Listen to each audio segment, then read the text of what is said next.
Okay, welcome back. So here we are on a stand at Gatwick. We've planned our route to Bergen already. We've looked at the charts for Gatwick Airport on ChartFox, as I mentioned. We're looking at SimAware to see what is online. Keep in mind that air traffic control does go on and offline, so whatever your best plans are, they can change as you go. A couple of things I didn't mention when I was showing you my setup. Actually, I forgot to show you under the desk. I've got the pedals that go with the Cytec um, yoke as well, which are fantastic. I'd strongly recommend having a set of rudder pedals. Really does make the taxiing and control really so much easier. The other thing I forgot to mention is that I have an iPad next to me. Now, on the iPad, I have a full instruction guide that I spent some time putting together on how to go from where I started this video actually. So it includes opening the windows that we talked about. It includes connecting to Vatsim. It's got the whole procedure from starting the plane up from cold and dark as it is now, taxiing, taking off, climbing, approach, descent. Everything is in there. Landing, the whole lot. It's all there. And it's also got the formatting for call signs on there as well. So when you're speaking to air traffic control, you can actually look at the template and just read it out according to the bits and pieces you've got written down with your trusty pen and paper that I mentioned earlier. So that's all there, which is great. So I'm hoping that I can share that with you in the comments, that document as well. I'll tidy it up a little bit. It's pretty neat and tidy, but I reckon it needs a bit of tidying up just to get to the right numbers. But I will share that with you in a minute. But here we are, cold and dark, in our Airbus A320, the fly-by-wire 32 um, uh, NX version.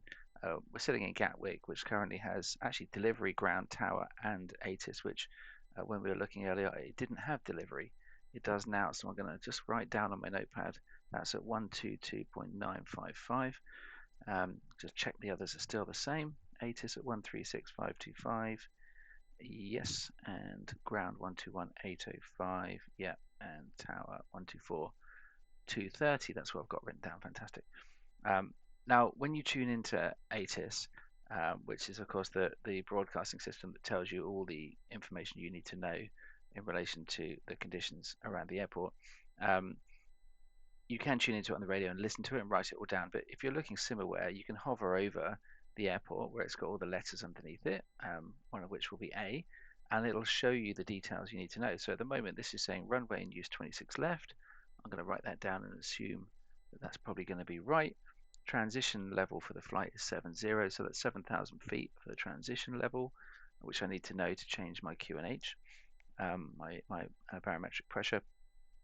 It's telling me surface winds. Now, that's kind of helpful to know. You don't necessarily need it, but of course you would in a real flight. You don't necessarily need it though for takeoff in flight simulator, but helpful for your sort of rudder controls. You might get blown around a bit on the runway, so you can start to take that into consideration. And then our QNH is saying is 1015. So you'll see how all this plays out in a minute. Now, according to the notepad that I showed you earlier on, I've also got to write down my SID, my squawk, and my taxi. I'll be given squawk by the controllers. I'll be given my taxi route by the controllers.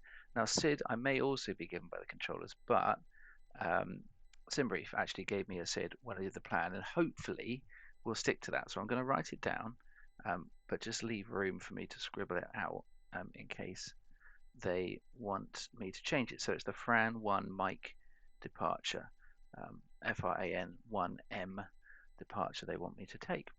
And as a fantastic, because I'm using SimBrief, it's a really easy way to import this into the plane, which is amazing. So I'll show you that as we go. So we're going to have a look up the top. I'm controlling that, by the way, from my yoke, which is quite nice. It's pretty dark. I'm just going to turn the batteries on. And this Avail is external power. We can turn that on.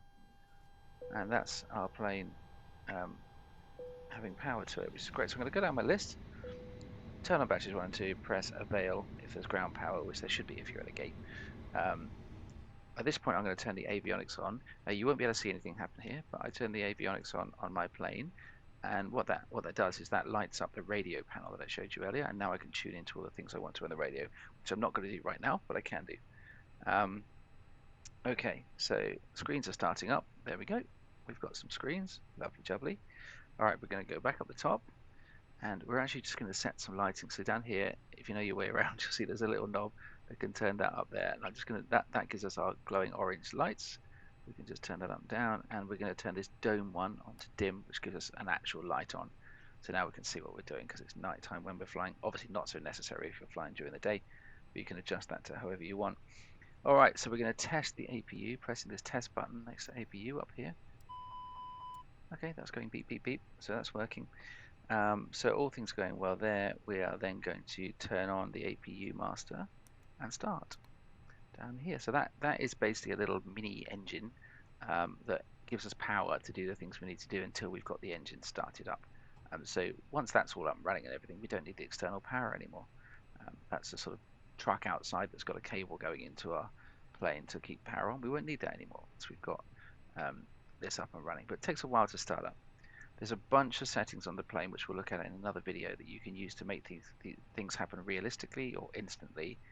Depends on what you want. Do you want realism or do you want to just play the game? If you want realism, these things can take quite a long time in real life. Some of them minutes, 8 minutes plus, I think some of them. So just be aware this next thing we're going to do up here around sending the 88 IRS to nav can take quite a long time in real life. So you can set that to instant in your MCDU. So we're going to carry on for now. I'll touch on all these things in other videos, by the way, if you want to know. Today we're just going to go through the process. We won't necessarily deal with all the specific settings and the why we're doing it, just more the actual process so you can follow along. Okay, we're going to get some oxygen in the plane because I think that's always helpful. So cruise supply there, that gives us our oxygen. We're then going to set these to nav as we said, so we just click them to turn them like that, nice and easy. Then we want to let people know that we are working in the plane. So the nav and logo will tell people that we are in the plane. So this is on now. People know we're in the plane, and we're going to set our strobe line to auto. Don't set it to on, otherwise it'll start flashing at the gate, which is really annoying for everyone else. So just one clip up to auto. Then we're going to turn the seat belts on. We're going to set no smoking to auto, and we're going to arm the exterior light. The emergency lights, so they can come on if there's any emergencies. We're just going to check that this here LDGL auto is in the auto position, which it is. So that's all wonderful. You can set the cabin temperatures if you really want to. Don't think it's going to make any difference in reality because we're not in the plane. But you know, if you want to, go for it. We're then going to come up here. So in this hide section, are there any lights on? No, there aren't. That's good. We don't want any lights on here. If there are no lights on, we're going to turn all 6 of these fuel pumps on like that. Okay, then we're going to test the engines. So like we did here with the APU, we're going to test these engines up here. Happy days. That seems to be working really well. So that's great. We are then just going down through my list. We're going to have a look down at our screens, and we're going to see, are they bright enough? I can see those fine. So you might want to adjust the brightness up and down. You can do that through various little controls. You've got brightness controls here and over here for the various screens, so you can make them brighter or less bright as you need to suit your eyes or the visual conditions you're working with. Okay, now we're going to set the frequencies on the radio. So ATIS is 136, and I'm using that panel in front of me, which is kind of fun. We're going to set that to 136, not 836. That'll be miles off. 525. So if you look down here, actually, as I'm changing it, you can see it changing on there. It's kind of cool. So we're going to set that to 136525, and then when I flick that over, let's pull that back a bit too far. Okay, all right. So now we're going to connect. I've forgotten to do this. This is pretty terrible. We're going to connect to Vatsim via vPilot, which is software you have to download, by the way. Don't know if I mentioned that earlier, but yeah, make sure you download that. Okay.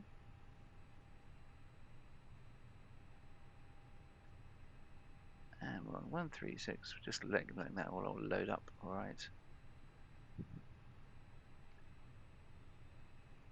EGKK ATIS is not loaded up yet. So while we're waiting for that to sort itself out, it doesn't normally take this long. We've written our notes down already. We'll just check those are still the case. So the information we're on is information kilo. If that changes to information Lima, that means everything else has changed. Oh yeah, ATIS has just gone offline, it says actually on SimAware, so that's odd. I'm going to use the settings from kilo anyway. Okay, so that's the set 136.525. The next one we're going to want is probably delivery, so 121955. So 121955 down here on our radio.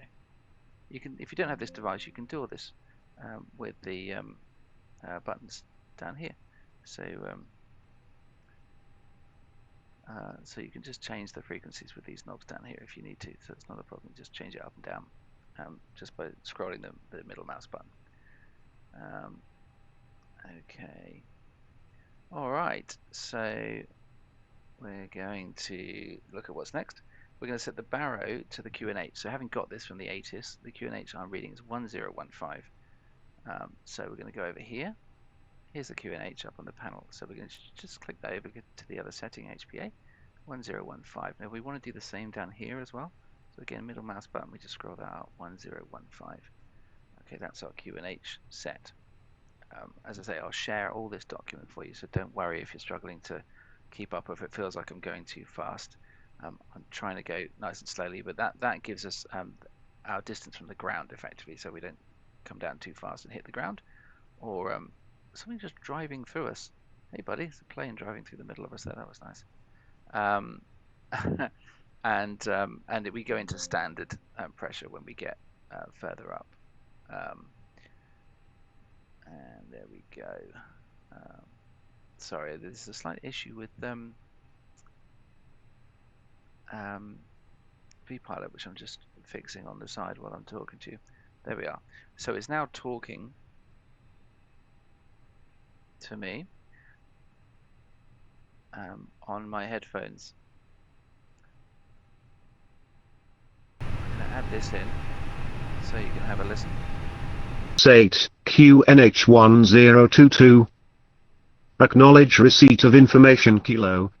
And advise aircraft type on first contact. It's a bit loud, wasn't it? So I'm hoping that's right. But this is the readout you get information kilo. From QNH, from the ATIS here. So transition level, flight level 70. Surface winds flight level 70. So there's our winds. Oh, we seem to be having a problem with vPilot, which is going to mess things up quite hardcore.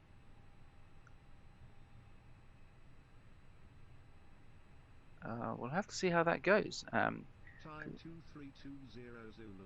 If that's going to play silly games, then we're going to mess the whole thing up. So let's keep going as we're going for now. Anyway, you get an idea. Temperature +10, dew point +8, QNH. So I'll bring that down a little bit. Acknowledge receipt of information. Okay. And advise aircraft type on first contact.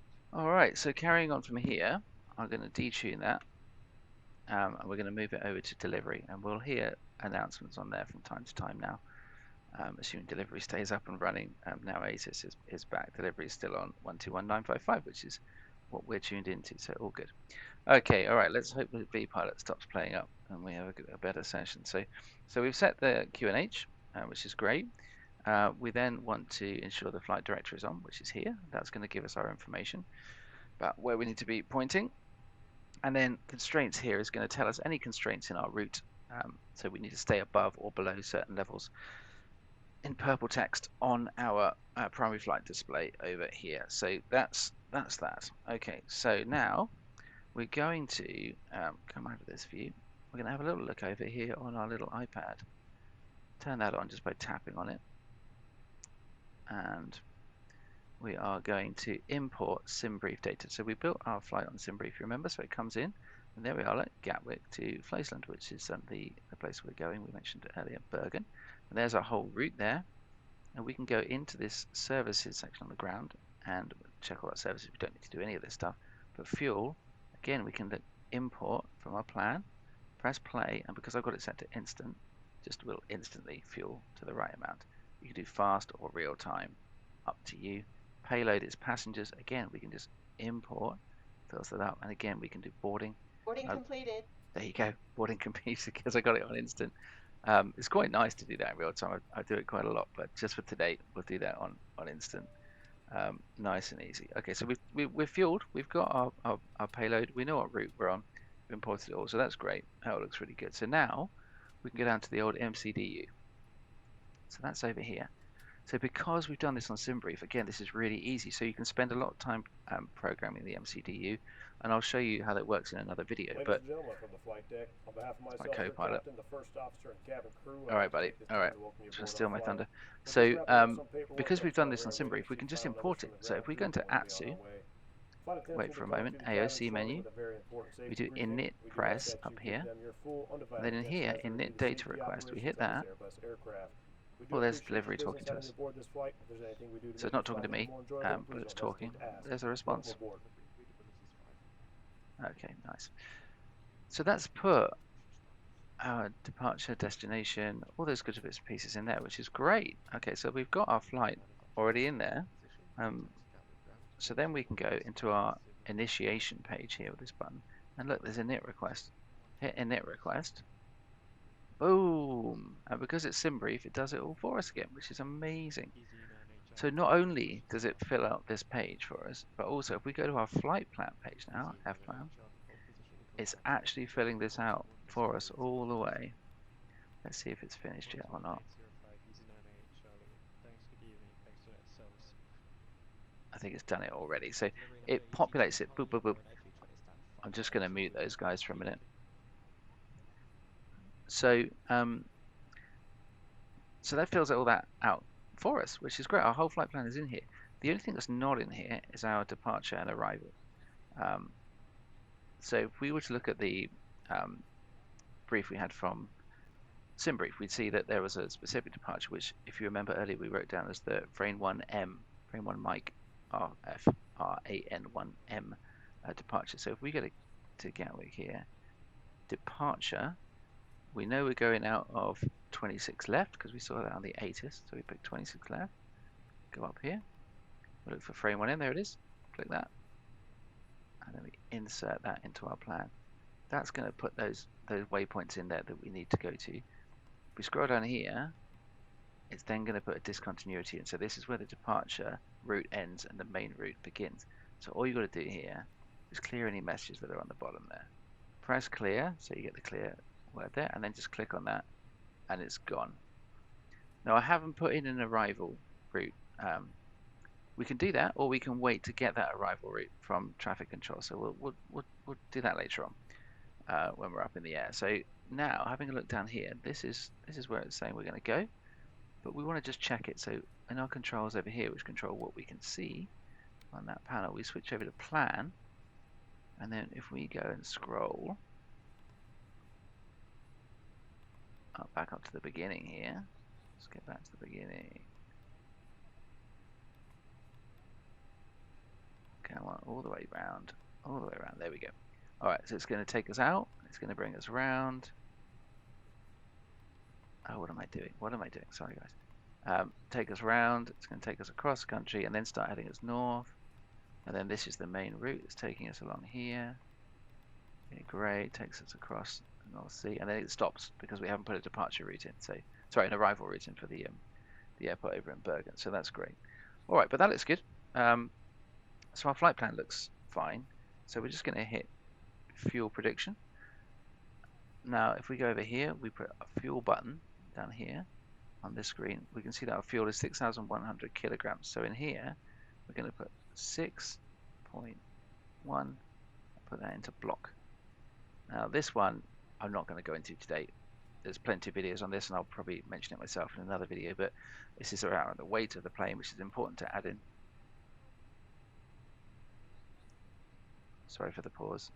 Gatwick delivery is closing, so I have to use Gatwick ground. So if you click that once, it brings you the numbers at the bottom, and you click that again, and it will insert them in there. And that's that page done. That's nice and easy. We then go to prog, and we check that our cruise level is what we had in our plan. We can look at sim brief and make sure that all adds up. They're telling us to cruise at 370. It's quite high, but okay, no problem. We can do that. Then we get to our performance page. We want to set flaps to 1, which is standard for an Airbus. So there we go, and we'll set them actually on our Thrustmaster in a minute. Now we've added all those things in, the V speeds, which are your takeoff speeds. So rotate is the point that you actually take up, and you'll see these on the screen. So when we're going to take off, your speed is here. You'll see markers on here for the point at which we need to pull up, which is our rotate speed, which is VR. V1, last point at which you can really get out of the takeoff, as I understand it. But I'm not an expert on these things. You know, I'm a gamer, not an actual pilot. So we just click, same as we did with the weight. We can just click, and it's going to pull it in and put it in. Because we've set up all the weight and the flaps and everything else already, you can just double click them. If you haven't followed that process and set all that stuff up, double clicking that will not work. Now we heard from the ATIS that our transition level was 7,000, and this says it's 6,000. So we're going to change that 7,000. I'm just going to pop that in there like that. Boop, done. Okay. All right, and that is that set up, so that's easy.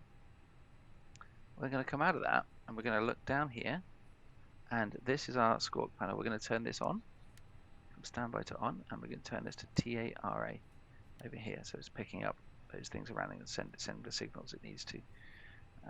Okay, so now we're going to switch to ground. This is the point where we would have switched to delivery, but delivery is, it's just gone offline. So 121805 is what we have for ground. So I'm going to switch over like that. Okay, I'm going to go over to the point in my document that tells me the format I need to read out my clearance, which is, you'd say the airport name, so it's a Gatwick ground. You'd say hello, give you a call sign, which for me is Speedbird 2803. Stand number, which for me is 130, aircraft A320, information kilo, QNH 1015, request IFR clearance to Bergen. So that's why we've written all this stuff down on this pad. So all we've got to do now is pick the pad up and read it out. So we wait for a gap, we press our push to talk button, and we go. Just wait for that conversation to finish.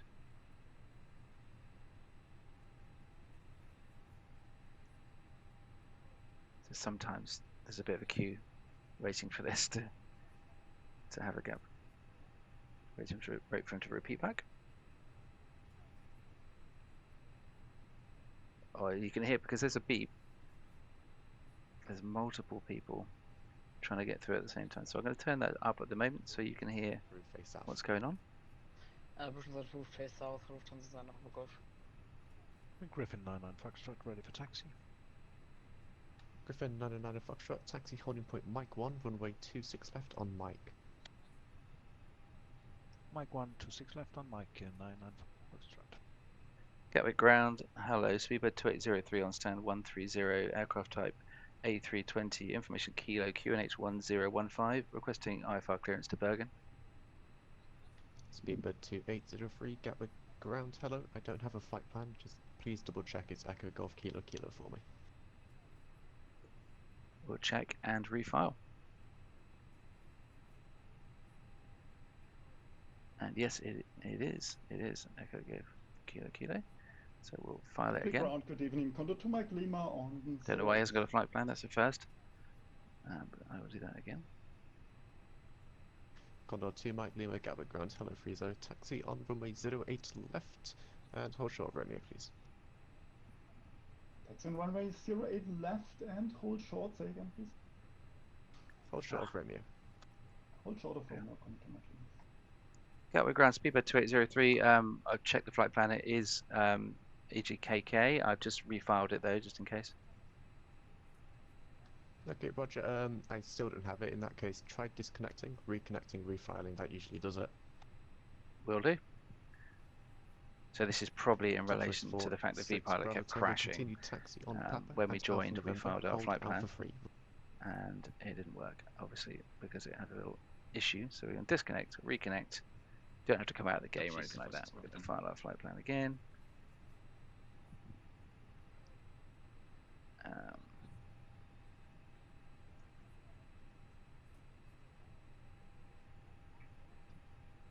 Now, good evening, is the 204 Papa, stand 555 with information Alpha, ready to copy, MS A320.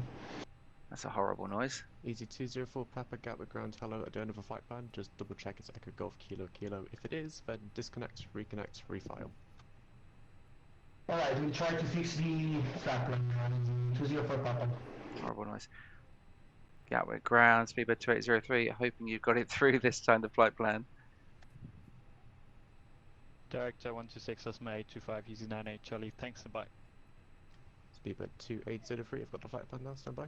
Hooray! Hooray! So I don't know what happened there. The joys. But anyway, it's all probably Speedbird fine. 2803, you clear to Bergen on the Frame 1 Mike departure, squawk 5013. 5013.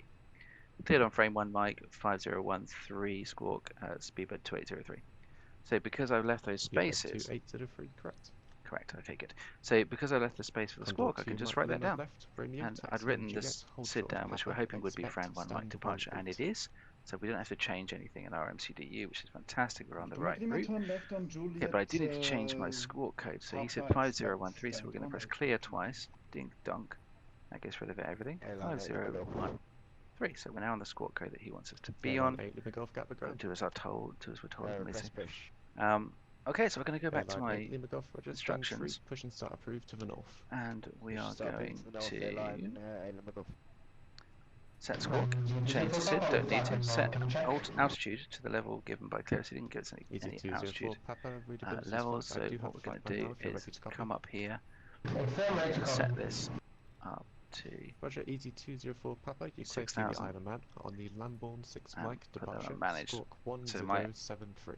Multi-panel in front of me is now showing me the level of the constraint, which is 4,000, you can see here on the screen, which is great, so that's going to be working. Okay, now having got that, we're now going to look up the top, and we're going to switch our beacon on. This is to tell people that we're starting our menu. Our menu? I'm obviously hungry. This is telling people we're going to turn our engine on, so you see the orange light flashing. Our engines are coming on, so be careful everybody outside, back away. We are then going to make sure boarding and fueling is complete. We do those instantly, so they are. We're then going to disconnect the external power because we know that we've got our APU up and running. Okay, that's off. And then we're going to put the bleed on. Now this takes power from the APU and uses it to start up our engines, uses it to give it a sort of injection of, I think it's hot air or something along those lines to get the engines going. Apologies for not being the old professional pilot, but that's what we need to do to get those engines started. We're going to keep chart forks open at this point, so as we can see, if you remember those taxiways, and so when he gives us a taxi route, we scribble it down on a bit of paper, and then we can look at the map and see where we're supposed to be going. Okay, so then we're going to push back. We're going to ask for pushback and start. So here we go.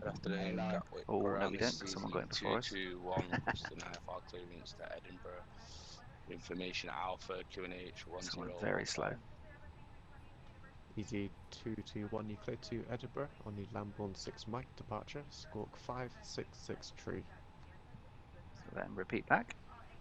For the Lambourne 6 Mike departure, squawk 5663 for Easy 221, thank you. Easy 221, correct, break, Griffin 909. So that beeping is everyone trying to get in at the same time. 126.825. 126.825, thank you so much. Speedbird 2803, request pushback and start. Speedbird 2803, yeah, we did. stand 130, you push and start approved, face east. Face east. Face east, Speedbird 2803. Okay, so we've got face east when we go back, so we know that at the moment you can actually go in, zoom in by the way on Simaware and find your exact plane and where you're parked. So I know that we're facing south, so when we come back in order to face east, we've got to be basically looking left where we are now. Okay, so we're going to go back over to our Ich sehe Pad Lima over Papa here. und Hochschule Lufthansa. And what we're going to do is, in our services, we're going to do a pushback. Golf taxi, holding point to Mike Now, if you've 1 got a pushback on plug-in, Whiskey use and whichever one Juliet. you want, but don't try and use both because it will cause conflicts and all kinds of problems. Juliet. So we're going to do that. We're going to call our little tug over. Now, we're not going to turn our parking brake off on here because we can do that Whiskey, on our Juliet Thrustmaster, and which is Mike very cool. 1. So we click our little button over there, or turn the actual parking brake, which beautifully Ground, looks good night. This exactly is like Red that Nose, parking brake, and you can see that's turned. 3518 So is if I turn holding that, put the Foxtrot parking brake Romeo. back on, turn it off. Lovely. Those 3518, That's very, Gatwick ground, very fun. hello taxi on Juliet, hold short of Papa. So we've got that off. 10. What we want to do is slowly make our way back. So we can do that just with the controls on here. Alright, let's Don't take taxi us on backwards. Juliet, hold short of Papa, and expect Whilst it's doing that, stand we're going to put our 10. engine Red Nose into 251. ignition, which I'm doing on the Thrustmaster, but you can just as easily do clicking these Going buttons. ground, And we're easy going to 45 switch Echo engine Whiskey. 2 on. So you saw I turned that, Easy 45 and I Echo switched Whiskey, this Gaffer. on here. And then we're going to watch that Easy 45 Echo engine Whiskey on power stand up 107 very with slowly. information Alpha is an Airbus A320. So you can see that going there, 0.7, 0.8. Hanover It will pick up. Easy 45 Echo Whiskey, not 1.2, 1.3. Hanover on the So frame we're going 1 to Mike start departure. whilst that's coming Score back. 0371. Cleared to Hanover on the frame 1 Mike departure squawk We have a 0371 look for Easy 45 outside. Echo Whiskey. We're coming Easy back 45 Echo Whiskey, and correct. turning nicely Easy onto 2 the 2 runway. 1, question push and start. So you can hear the engine Easy starting, 221 and it's stands up at free, 7 8 now. push and start approved. Now what we want to look for is when this gets to about 18, it's Push going to have start the word approved for Easy avail 221, appear on yeah. it, which means we can then Taylor start 8 the other Lima Golf, engine. contact Gatwick Director on 126.825, see ya. 126805 inches, good night, see ya. I'm just going to straighten It's up a little bit now. 126.825. 825, 11 Golf, cheers, bye. It's coming up. Watch it carefully now, and when it gets, we're going to switch on the other engine. 523, get See ready. avail there, and boom, on goes the other engine, and that one will start up as well. And we're going to carry on our turn. Roger, I'll Plane pull you going back. past us there. Hoping Phantom that didn't Runner, just Papa come Golf, down our continue on route. Papa, hold It's Alpha 2. very dangerous for ground control to send a plane behind us. I mean, it'd just go through us, right? But this for real conditions, we'd be in trouble. So you can hear the other engine really kicking off. Easy 45 Echo Whiskey stand 107 request push and Just start. going to straighten up a bit, and we're going to go Easy 45 back Echo a bit Whiskey, faster. send 107, push and Why start not? approved to the We're all east. good. Let's have a little look around us again. Push and start approved facing east 45 Echo Whiskey. We're all good over here. Wizard 4 Bravo Papa ready to taxi.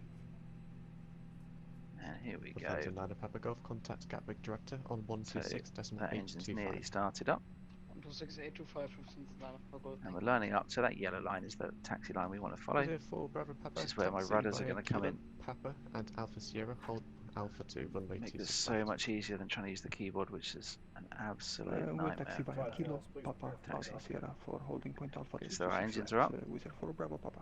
Okay, so let's just get ourselves into position, and we can start the tug. We can put our parking brake on, just to make sure we're nice and safe and solid. We can then tell the tug to go away, and we can turn the pushback system off. Alright, so that's pushback finished. We go up here. We will now turn APU bleed off because the engines are up and running. We also don't need the engines in the ignition mode, I should just say. So we turned it onto ignition mode here when we were starting them up. That could just go Easy into 2 2 1, question normal taxi. mode now. Back up the top, we're Easy going to turn the 221, APU bleed Roger, off, as I taxi said. on Lima. Hold short And now we don't need this engine at all. Our actual engines are up and running, so we Hold don't down Lima, need hold the short Papa for Easy auxiliary 221, engine thank anymore. If you want to, you can turn your anti-ice on if it's really cold. You can set your pitch and rudder trim. We're not going to go into it, it's not necessary. So at this point we're going to come over here and we're going to look at our screens and just check for status. So there's an STS status button here. We want to see normal, that's great. If we get our flight controls, check my rudders on the ground there. See that arrow at the bottom swinging. You can also see the pedals moving as well. Check, we go left and right on the yoke, and we go up and down on the yoke. Okay, those all work absolutely fine, which is perfect. Okay, so now we've done that, we go back down here and we're going to turn PWS, and this is weather tracking, radar basically, which is what we want here. We're then going to, if we look over here, set our auto brakes, which are these things here, to max, which you can do by clicking on. If you've got the Thrustmaster, you can just turn the knob all the way around and they will go onto max. And we then set our flaps to 1, which are down here, so you can just drag them with the mouse, or if you've got the Thrustmaster, you just click them down Clear to Manchester to 1, on the Lambourne 6 Mike departure. and you arm the speed squawk brakes, which 2066. funnily enough you can't do with the Thrustmaster, I don't know why, but you just click and pull that up. Don't move it along, just pull it up like that one there. Okay, so then we go and have a look on the system. Have we got any issues here? I don't see any issues. So we're looking, green things are fine. We've got any warnings in orange over here, we're in trouble. We need to deal with those first. Now we've done that, we want to get taxi clearance. Rednose So we're gonna get that in a 3518 minute. after being Wizz Air A320 passes left And we're to going to be right, ready to write down stand the route 10 that he on gives us, Juliet. and then we'll check it on Chart Fox. Stand 10 on Juliet after the Wizard. Red nose 351, good night. Speedbird 2803, ready for taxi? 555, push and start approved, face south. Oh, I missed. Face south, push and start approved. 204 Papa. Didn't hear anyone request push and start. Speedbird 2803, ready for taxi? Wizz Air 4 Bravo Papa, taxi holding point Alpha 2, runway 26 left on Papa and Alpha Sierra. Oh, just to confirm, that was for Speedbird 2803, is that right?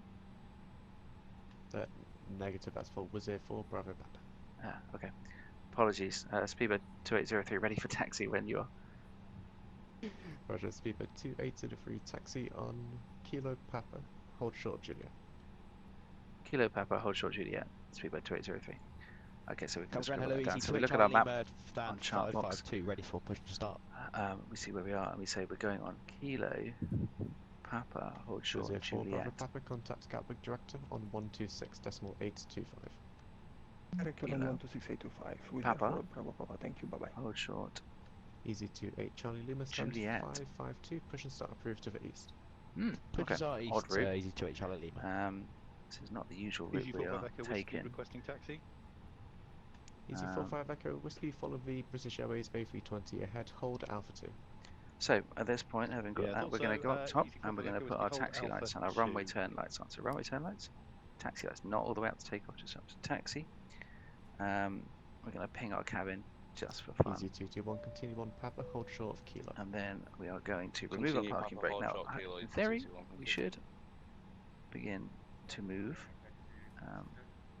which we're not. If we don't, 523, stand tree 2 no left, push biggie. and start approved, There face we are. We are west. moving. We are moving. It's just a bit slower. So, in the middle here, between these two screens, you've got a line.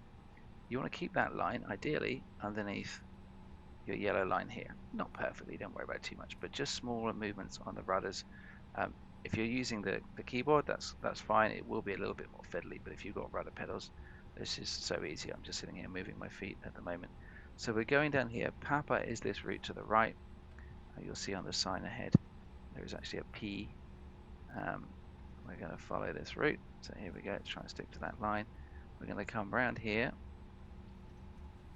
and we're going to go. There's a sort of roundabout in front of us, if you like. We're going to go around here. We're going to go around past the next little roundabout. We're on stand 21 with information Alpha on board. And we're going to come Easy around. 221, after the company A320 passes from the right, follow behind, hold Alpha 2. Hold Alpha 2 after the passive aircraft. So, Kilo, Papa, hold short Juliet. 201 Mike, Gatwick ground, hello. So you're clear to So Prague I am on the holding Info short 1 of Mike Juliet. departure, squawk Yeah, so Juliet goes across me. 0250. See that J? That's Juliet going across me there. So I'm holding short. And what of is that. the I'm going to put my QNH? parking brake on, so I don't have to hold my toe If you look at brakes. the ATIS, it's So 1015. when you are taxiing around, you use your toe brakes, which are on the keyboard. So look up for those controls. If you've got pedals, you literally just tip your toes forward, and that's your braking. Departure, squawk 0250, so we wait QNH point, 1015. for further clearance. Sky Travel 201 Mike, correct. I'm not sure what we're waiting for Speedbird clearance for. 2803, Here we are. continue Papa and Alpha Sierra, hold Alpha 2. Papa Alpha Sierra, hold Alpha 2, Speedbird 2803. Okay, so I'm going to look back on my map. Easy to H Charlie Lima, ready for taxi. Alpha Sierra is a long way down. Okay, so we can Easy go straight 28 ahead here. Charlie That's Lima, good. So we taxi take our via parking Lima, brake off, Papa and Alpha November, hold Alpha 3. and we should start gradually Taxi 2 Alpha 3 via to drift Lima forward, Papa I and would hope. November 82. If we don't, just give it a little boost with the engines. That's what I do. If it takes a moment to get started, just give it a little tiny boost with the engines and you'll be up and running. Okay, so we're going to go past the next two roundabouts.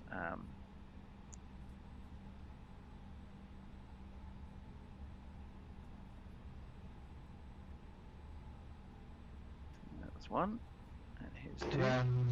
204 Papa, right 26 left.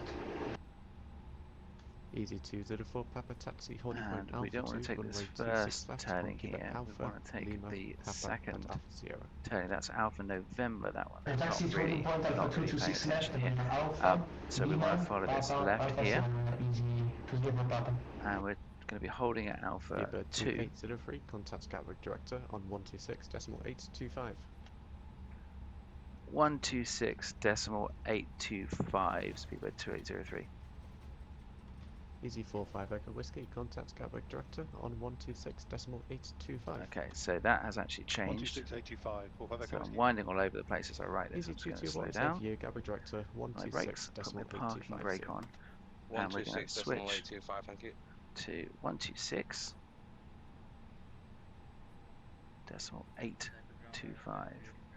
So this is the problem, these frequencies can change all the time. Taxi via Kilo, hold short of Papa. Doesn't happen that much, but it's happening quite a bit today. So we're going to switch over to that, 126.825. Okay, now we're waiting for all these queues to go. Well, he's gone, so we'll follow him along. Again, if we don't move, we'll give it a little boost. Lufthansa 9 Papa Golf passing 2000, coming 4000. Lufthansa 9 Papa Golf, Roger. Flight level 130. So that line across in front of us there 130, Lufthansa 9 is Golf. Alpha 2, according to my map on ChartFox. So I'm going to stop there, and where he stopped is Alpha 1. Because he's ready for takeoff. So we stop with our toe brakes, and then we put our parking brake on. Is it for Bravo Papa? So we can relax. Was it for Bravo Papa, line 26 left? Line up and wait, 26 left. Okay, so hopefully that's the guy in front of me being told to line up on the runway. Let's see. There we go. He's put his landing lights on. You're at 2803 Gatwick. Speedbird 2803.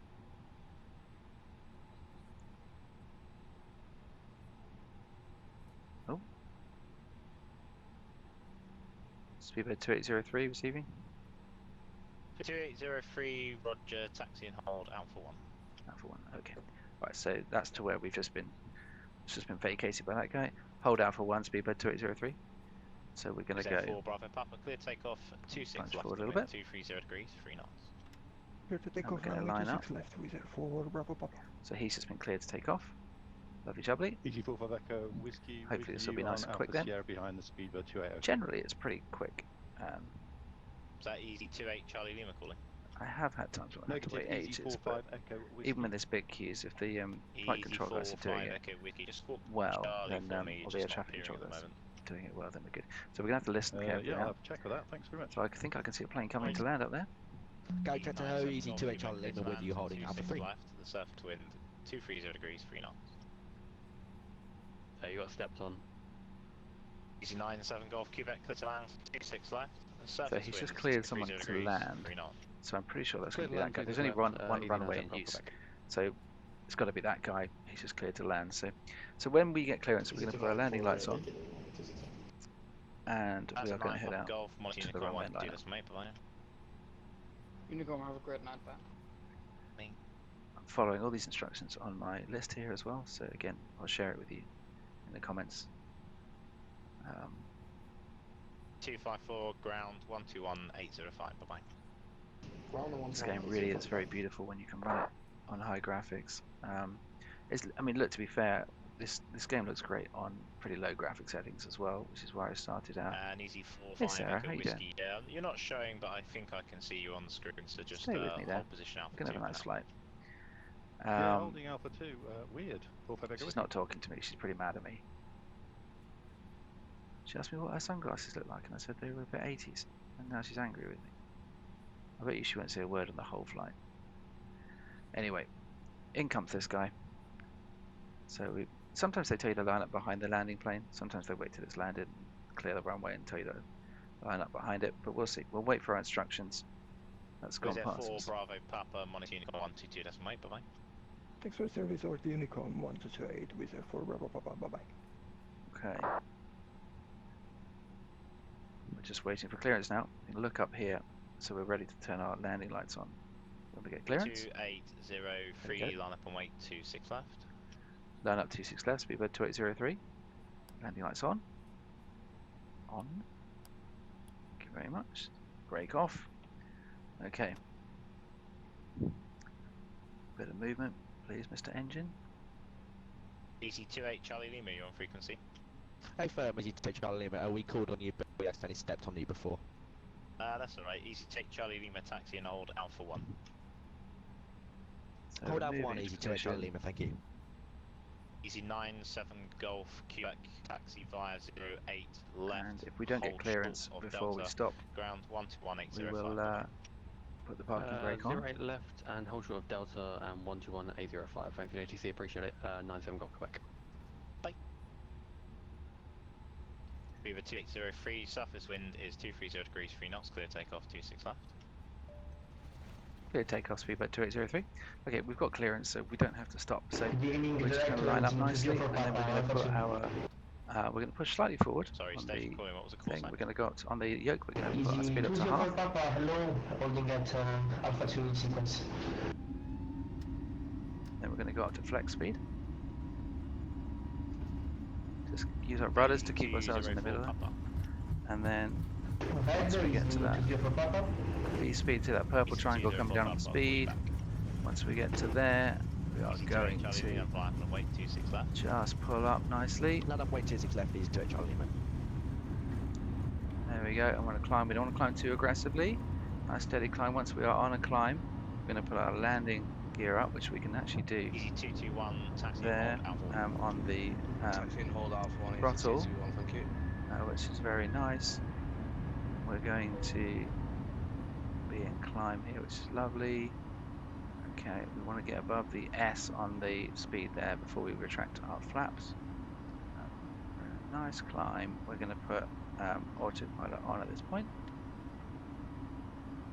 Which is going to take our route for us. We're going to put our speed down into climb mode. And we can relax. We don't need to use the rudder pedals now. We don't need to use the yoke now. Everything is under control. We've got no warnings. We've got no issues. All looks good. You can see we've got our landing lights on, which will turn off when we get to 10,000 feet.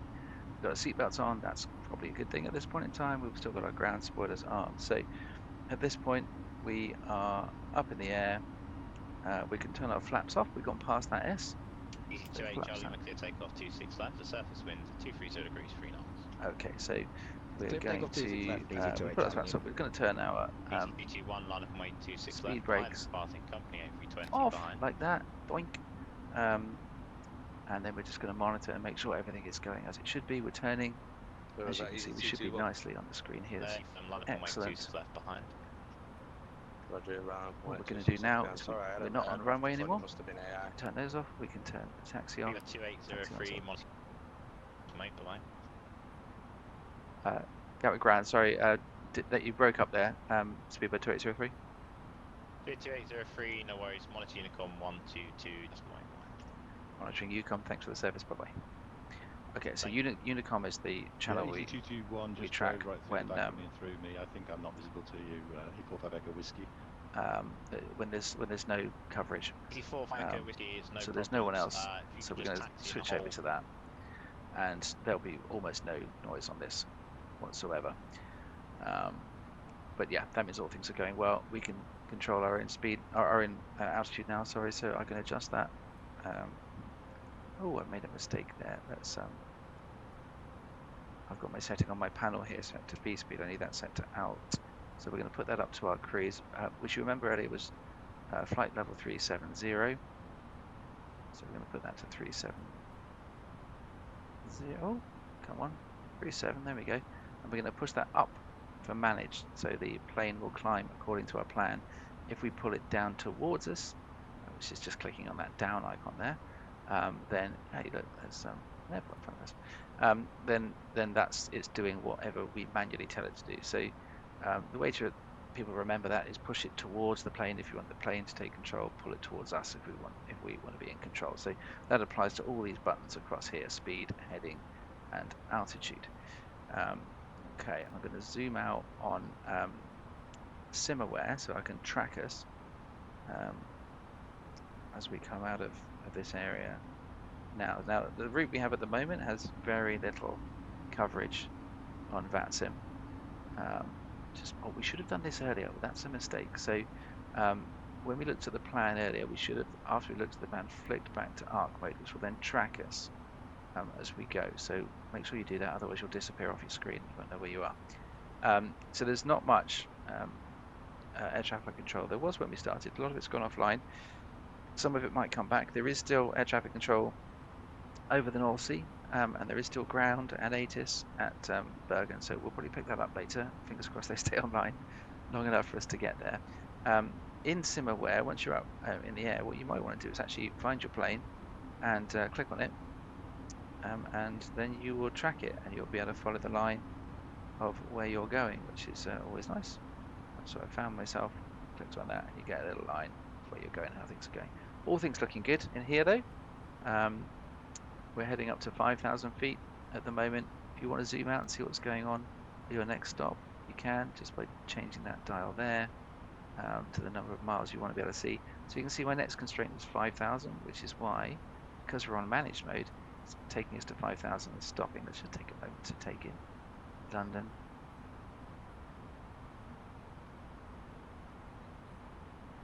Nice. South London countryside, there's airports everywhere. But yeah, it looks pretty beautiful down there. How's it look from the outside?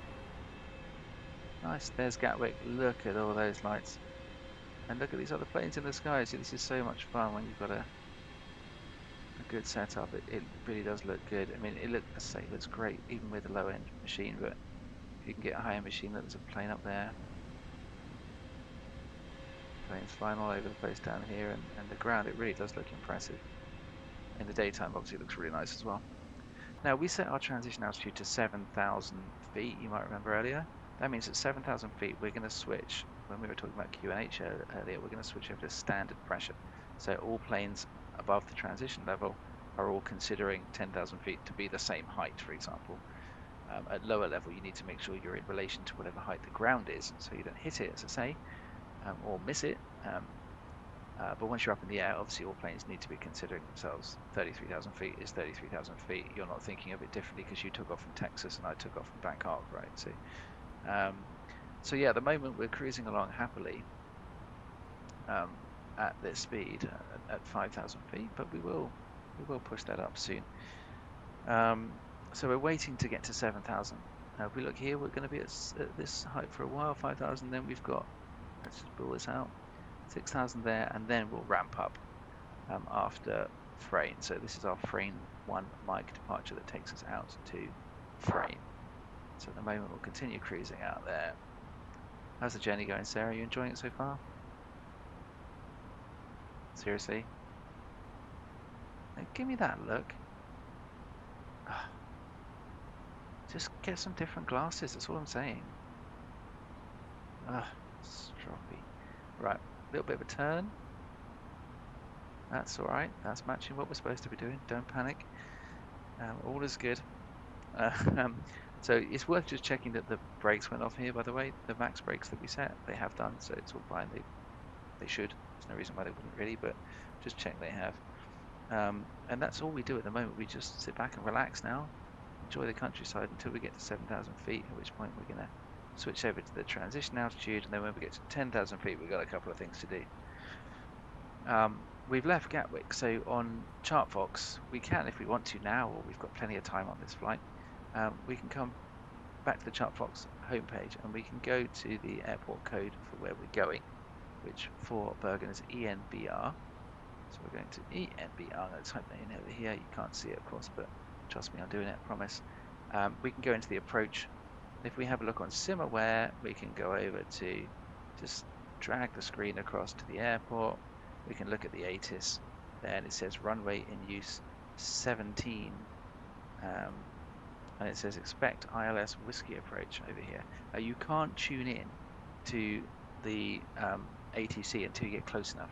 So roughly 100 miles. Once you get within 100 miles, so if you're tuning into the ATIS channel and you can't hear it, you're probably just not close enough. You might have a connectivity issue or who knows what else, but you're probably just not close enough. So the nice thing about Simaware is you can look at it way ahead of the game and be up to date with what's going on. So all those notes we laid out on our pad earlier on are going to help us with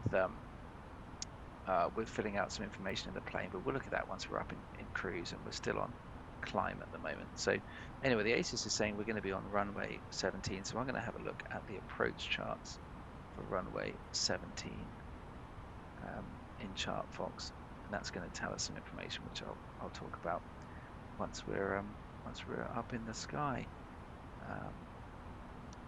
It's not an area I'm an expert on, but I seem to have it figured out. If I were to talk to a pilot about it, they would just laugh in my face as I say, I think I look at this wibbly number over here, but it works for the game, right? So I shouldn't complain. Oh God, how am I teaching anybody anything, right? So yeah, this is definitely a video for those that don't know how to do this. This is not a video for professional pilots to learn how to fly an Airbus. Let's just put that massive caveat in there right now. Look down there, look, you can see the individual houses along the street. It's nice. It's got a red light. That's nice. Playing field over there. Beautiful. Beautiful. Alright. So we're still at 5,000 feet. Someone. Did I just see someone up in front of us there? Maybe not. Maybe not. Let's have a look outside. All looks good. Another plane over there. Hopefully not coming straight at us. Weather's not great in that direction. I'm pleased we're not going southeast over to Germany or Brussels or something, because we're right on the edge of a weather pattern. And funnily enough, I can see on Simaware you can actually not only just show the ATIS and the other planes, you can show the weather as well, which you might have seen when we looked at it earlier. But we are right on the edge of a huge weather pattern going across the channel, and thankfully our route takes us away from that, which is really nice. So you can see it in front of us, right? We're probably going to go through, we might go through a little bit, but we're just going to trim along the edge of it. We're not going to go through heavy rain, which is good. We don't want to be putting the wipers on. Oh, there is a plane up there. I knew there was. I'm not going totally crazy. Again, on Simaware, if you see someone out the window, again, you can just say, hey, who is that? And I can tell you that that is a flight at 33,000 feet, an EasyJet flight that is going from Norwich to Jersey. So there you go. Something I like to do in real life is see a plane in the sky and work out where it's going. Which app do I use for that? I'll tell you just in case you're interested. Let me just grab my phone. I use Flight Radar 24 for that. Many of you may well know it. Fun app for just looking in the sky and going, hey, where's that going? Ah, New York, nice. Ah, Dubai, very interesting. You decide whether it's interesting. I find it interesting, so there. Okay, so we've just gone past frame, so there should be no constraints. So I expect to see us climb now, according to the autopilot. Let's see what happens. Follow that green line, that shows our rate of climb. See that going up, up, up, up. I'm doing nothing, by the way. Up, up, up, up, up, up, up. And watch the altitude, that will start to go up. And look, up, up, up, up, up. This is all the plane. You can see the nose pulling up. That is all the plane deciding that it's going to take us up. Up we go. Right, pretty good rate of climb. Now remember, 7,000 feet is our transition level. So it's 6.5, 6.6, 6.7, 6.8, 6.9, 7,000. So all we've got to do, push that in. Sorry, push that in at the bottom, and then push that in anywhere. And those are on standard now, so we're on the same height as everyone else. That does actually change the altitude here, but a tiny amount normally. And we'll now climb to what everyone agrees is 37,000 feet. You can see we're in climb mode here. We've got our altitude set. We're in navigation, auto navigation. We're in thrust climb because our thrust is set to climb here. So 0 climb, which is like autopilot speeds, flex, which is our takeoff speed, and less we're on a short runway or in very difficult conditions, in which case we'd go full toga for takeoff, which is full speed really. Okay, alright, so we're over 10,000 feet now, so we're going to go up at 10,000 feet and we're going to turn our landing lights off. These do not need to be on above 10,000 feet. Nice enough, far enough up in the air. And then we're going to just wait a little while. Once I feel we're up at a sensible height, the ground's disappearing from us, we will switch the seatbelt sign off so as everyone in the back can relax. It's not a very long flight, but you know, they can get a good hour's rest. It's the evening, they can sit back. Cabin crew can be preparing the dinner. I'm just going to ping them, make some dinner. I'm hungry.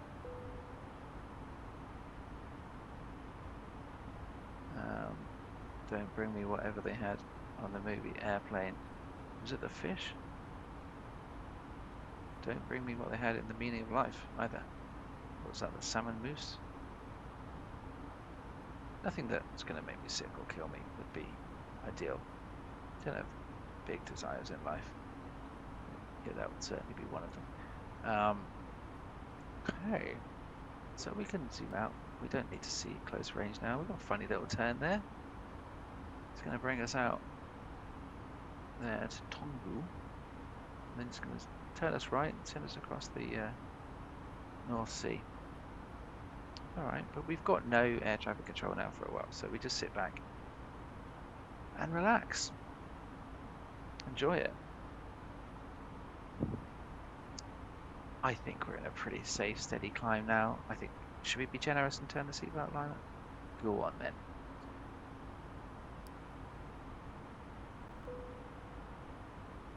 And everybody relax. You especially, Sarah. Relax, chill out, seriously. How would she control the rudder? Look, her feet are at full stretch and they don't reach the pedals.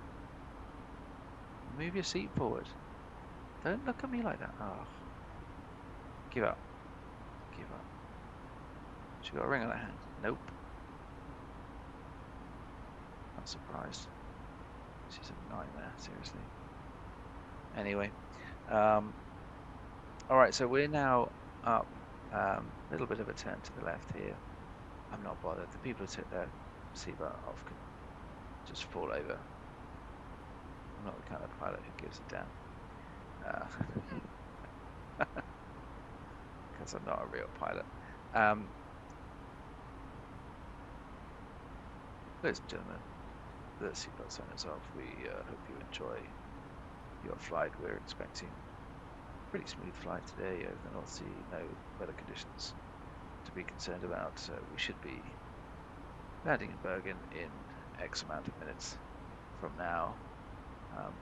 So one of the nice things you can do is on your iPad over here is you can look at your route. You can actually see how far along you are in the route here. So it's not giving you a time or anything, but you know, you can see we're that far. Obviously we've been going at our slowest pace. We'll cruise through this bit much quicker, but it gives you an indication of how long it's going to take to get there. SimBrief likewise will give you a view of the expected flight time. So we've got 2 hours in SimBrief. We've probably been up in the sky for what, 20 minutes? So yeah, we've probably got an hour's time. So sit back and relax, enjoy this evening's dinner, ladies and gentlemen. Salmon mousse, and personally I'll be having a burger, but I hope you enjoy the salmon mousse. We're just currently heading over the Suffolk Flats. and we'll be departing the UK in approximately 5 minutes from now. So take it in while you can, ladies and gentlemen, and next time you see land will be very close to Bergen. In the meantime, have a very comfortable flight, and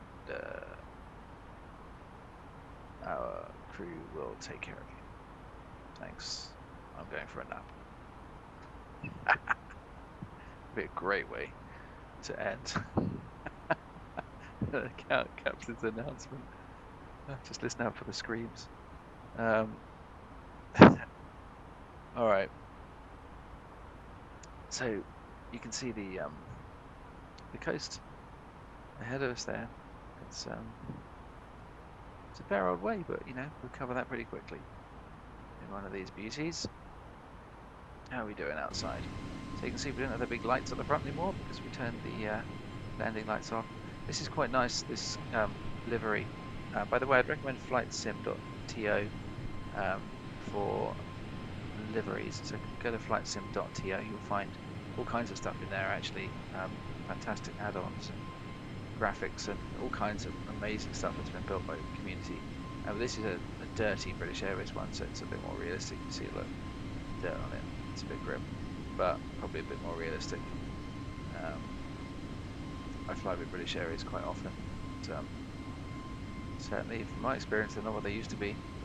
So dirty is probably a good reflection. But anyway, without getting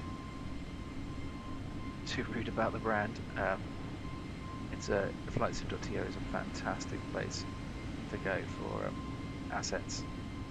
Everything you need for Flight Simulator is really very good. We're not sponsored by them, sponsored by anyone, because this is a brand new YouTube channel and I've got 4 subscribers thanks to all of you.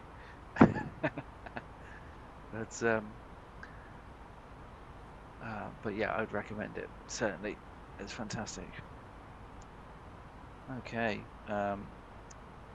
so we're still in climb because we've got still another just over 11,000 feet to go to get to cruise altitude. Once we get to cruise altitude, my co-pilot will make an announcement, and I have to tell you, Sarah's got a pretty deep voice. But despite that, let's jump back into what I was saying about ChartFox.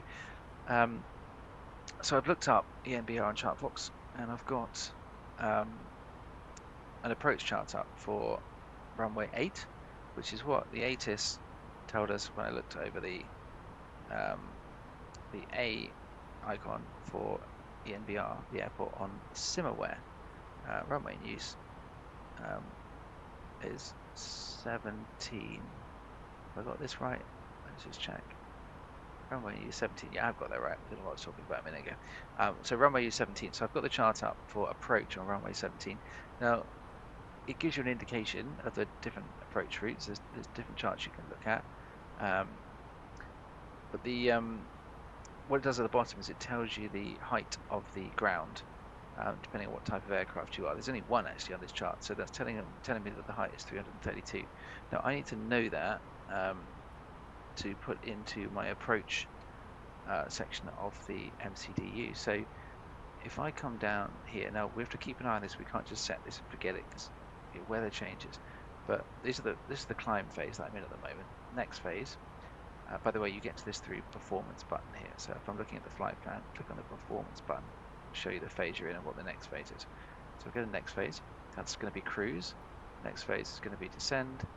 Next phase is going to be approach. So it wants the QNH, the temperature, the winds, direction and speed, the transition altitude, and the baro. Now the baro is the one I'm telling you about here, which is the height. So that's what you want to set in here, so as it knows where the ground is, right?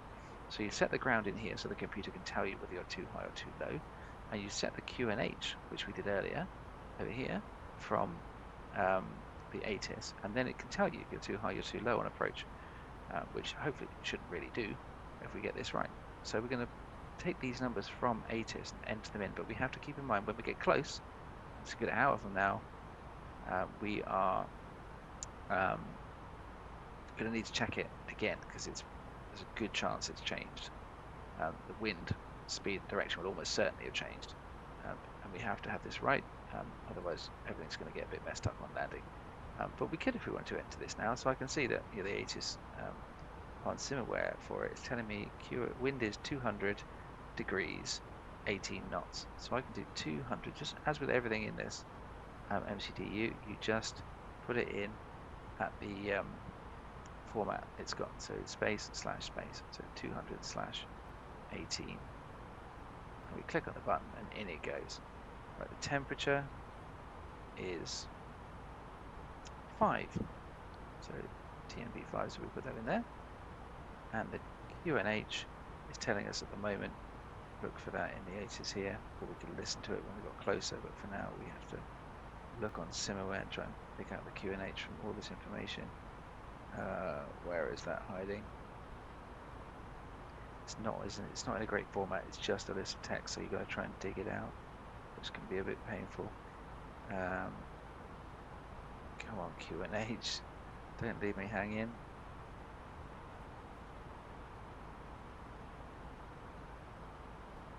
Genuinely can't see it. Okay, I'll look for that in a minute. It tells me the transition level is 90, so that's 9,000 feet, so not 8,000. So we're going to put this at 9000, and the approach chart is telling me the height is 332. 332. Put that in there. Again, I can do a video for you guys on charts and things if you find that helpful, because they can be really hard. I found the QNH finally, 993. That's very low, 993. We'll pop that in there. Alright, so that's what it's telling us at the moment. That's in there. Don't need to do anything else with that. Leave it as it is. Check we're still in the sky. Yay, hooray. Still in climb, 33,000 feet. It's a long way up this. 37,000 is a long way up. We've left the UK behind. See ya. I think I'll create some new views for this plane so you can get... look, there's two planes in front of us look like they're in a line. It's hilarious. They're like they're attached together by string. Looking on SimAware, they're directly on top of each other. So one is going from Edinburgh to Munich and is at 35,000 feet. The other one is going from Dublin to Frankfurt and is at 39,000 feet. And they've ended up in exactly the same place. Well, not exactly the same place, clearly, but very close to each other. That's so funny. Starting in different airports, ending up in different airports, and they are, other than height, almost exactly in the same place. Look at that. Love it. I imagine an air traffic controller wouldn't be happy about that. Might want to spread them out a little bit. But I don't know. Anyway, we're skimming along the edge of an air traffic control area here. So Amsterdam radar is off to our east. I don't think we're going to go through it. If anything, we're going to turn away from it here when we turn left. Right on cue. Thank you, plane. That was very kind. Just to point out, here we can see that, that this blue line is coming up. That is the top of the climb. So we should be at 37,000 feet when we get there. You can see we're at 36.1. So we should hit 37, and that will be our cruise altitude. And shortly after that, Sarah will make a deep voice announcement to tell everybody. There it is. So the blue box coming up here, you can see that's our cruise altitude. And it's disappeared from there now because we're approaching it. So it's telling you we are now at altitude. And it's slowing down. See that climb is slowing down here. Altitude cruise. We're now in cruise mode. Okay, we've hit the right height. If we go down to the MCDU at this point, we can check our performance, and we're now in cruise mode. So you remember we were in climb, we've moved through to cruise mode. So this is all going nicely. That's what we like. So we're heading out across the North Sea. We're a little way east of Norfolk now. We're going to head up over the sea. There's Sarah. We've just reached a cruising altitude for the flight. As we begin to settle in, I do want to remind you to please keep your feet and elbows clear from the aisle. She does it without moving her lips as well. Through the cabin with galley cards shortly. It's very clever. Also, one more reminder to please refrain from congregating with the front galley where the flight deck door is located. Thank you. Well done, Sarah. Good announcement. Nailed it. All right. So we're quite a way through the flight now. Quarter of the way through, maybe just under. fifth of the way through, something like that. Well on our way. And the first part was really the slow part coming out around Gatwick and across London, but we're pelting along now. Absolutely screaming along. Now if I want, I can switch this over. That's like Mach, so it's telling us what our speed is in Mach. I can switch that over to speed. You can see it changes on here. Lights up and tells me that I've changed to speed mode. If I were to just push a button, so pull that down there, that's the speed I'm going, 252, and I can change that if I want. But that's 251, whatever. Or I can just leave it to the plane to do it, which is best. I can set my heading, so if I pull that down into manage mode, it'll do that. Push it up, puts it back into autopilot, and it will follow the course. But sometimes when you're speaking to air traffic control, they'll tell you to take a specific heading. At which point you've got to ignore what your computer's doing completely and set it yourself and follow the instructions. They might tell you to slow down, they'll tell you to change altitude almost every time. So you need to know how to fly the plane manually, not just stick it in autopilot. Because when you're on the Vatsim network, you know, you're flying in real time with other pilots, and it's not fair if you start messing around and falling out of the sky and all kinds of crazy things, because you'll mess up the whole experience for everyone. So make sure you know how to use these things manually. I mean, you literally just twist the dials. Look, they want me to change, and it'll turn, right? But I'm not going to. Keep it in manage mode. So if you turn it to a heading and then click in for down, that's pulling it towards you, as in I'm taking control. It'll go that direction. Same with speed, same with altitude. You'll notice there are dots there, and there's no dot there. So the dot means it's on manage mode, but altitude's on manage mode. So why is there no dot? Just because we're at cruise, there's nothing for it to do. When we change it and click up to tell it to go into manage mode, it will do that in manage mode. But once we're up at cruise, that dot disappears. I think that's a bit odd personally, but hey, I'm not a plane designer, and there's probably a million reasons why I'm not a plane designer. So there we go. Alright, so I'm expecting us to fly, if I look at my route, in a straight line pretty much for, what's that, over 100 miles before we turn. If we got to 320 miles away, we turn and we head north. So I think we're probably going to go through, looking at my map on Simaware, I think we're probably going to go through the control, which is called Copenhagen control. So the Copenhagen control, I'm going to scribble this down, Copenhagen is at 136,485. So what I'm going to do on my radio is I'm going to tune my backup setting to 485. 136,485. I'm going to keep that in reserve, and then if I get close, look, I'm entering their airspace. All I've got to do is click what would be this button if I was using this control, or there's one of those on the actual radio control I'm using here in front of me, and it'll switch over. And then I just need to tell them that I'm here. So basically, once you enter the control space, they might ping you on vPilot and say, hey, get in contact with me, but they might not. And the best thing to do, if you're entering and they haven't pinged you, is just to say something along the lines of Copenhagen Control, hello, Speedbird 2803 at level 370, inbound to whatever the next waypoint is. So if we were doing it now, and again, this is all in the document that I'll share, right? So we're inbound to Rokan, right?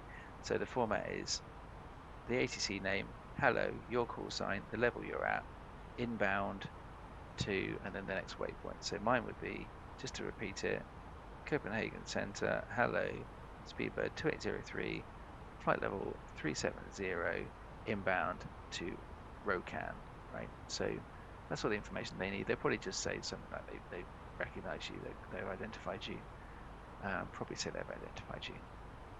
You're just going through their airspace, they don't need to do anything else. Once you get to the edge of their airspace, they'll probably tell you what to do next, i.e. tune back into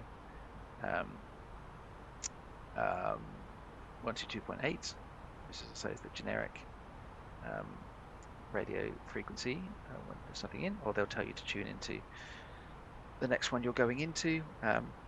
If they don't do it, you can just say that you're leaving the airspace, bye-bye, and tune to the next one. But I don't think I've ever had that happen. I think they always tell you what to do next. So we just have to drive along now. But you could say fly along if you wanted to. Wait to enter the Copenhagen airspace, and then let them know we're here. I'm going to open a little drink at this point. Hey, there we go. Delicious.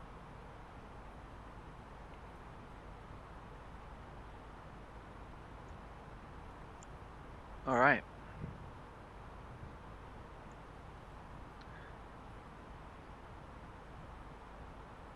So, what else can we talk about? Anyone got any good stories? I can't hear you. You have to speak up. Sorry. So yeah, so I think once we've looked at ChartFox. I'll tell you a little bit more about that while we're cruising along. We've looked at ChartFox to look at the height for the approach, but what we also need to do with ChartFox is look at a couple of other charts. So we're going to come into this place and we want to look at the ground charts. So a couple of things. There's an aerodrome chart which will show you the general layout of the airport, and that's great because that shows you the taxiway. So you'll see the runway. We know that we're going to probably be landing on runway 17. That's from the north. So we're going to be landing from the north. It shows that on the chart. Then you can get off at any of the exits. We're probably going to be getting off at A4, A5, something like that, according to this chart. And then it shows you the taxiways. So again, we've written the space on our bit of paper for taxi instructions. So when we land and we get in contact with the ground, we can get off the runway and say, hello, we're here. They'll give us a taxi route and a gate. Again, I've written the space for a gate instruction on my bit of paper. And the taxiway route that they give us, we can look on the chart and make sure we understand it.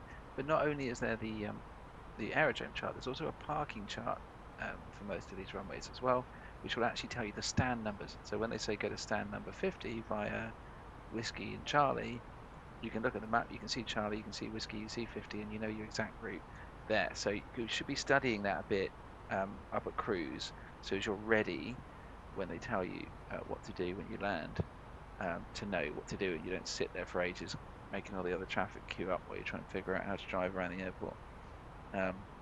So those two things are things to look at while you're up here as well. Yeah, be ready for your next air traffic control. Have a look at the approach charts. Have a look at the taxi and parking charts. Put that performance data into the MCDU that we did earlier, but be prepared you're going to have to do that again. Check it and probably change it a little bit once you get closer. And then, yeah, relax. Have another drink at this point. It's not alcoholic, by the way. I'm not going to start swearing and falling off my chair in a minute. It's alright, don't worry.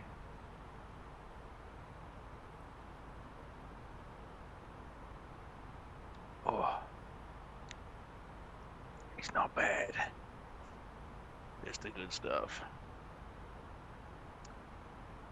I'm not going to promote what it is because no one's paying me. Pay me. I've got 4 subscribers at this point. I mean, come on. Anyone deserves money to promote fizzy drinks. It's a guy pretending to fly a plane with 4 subscribers. Come on.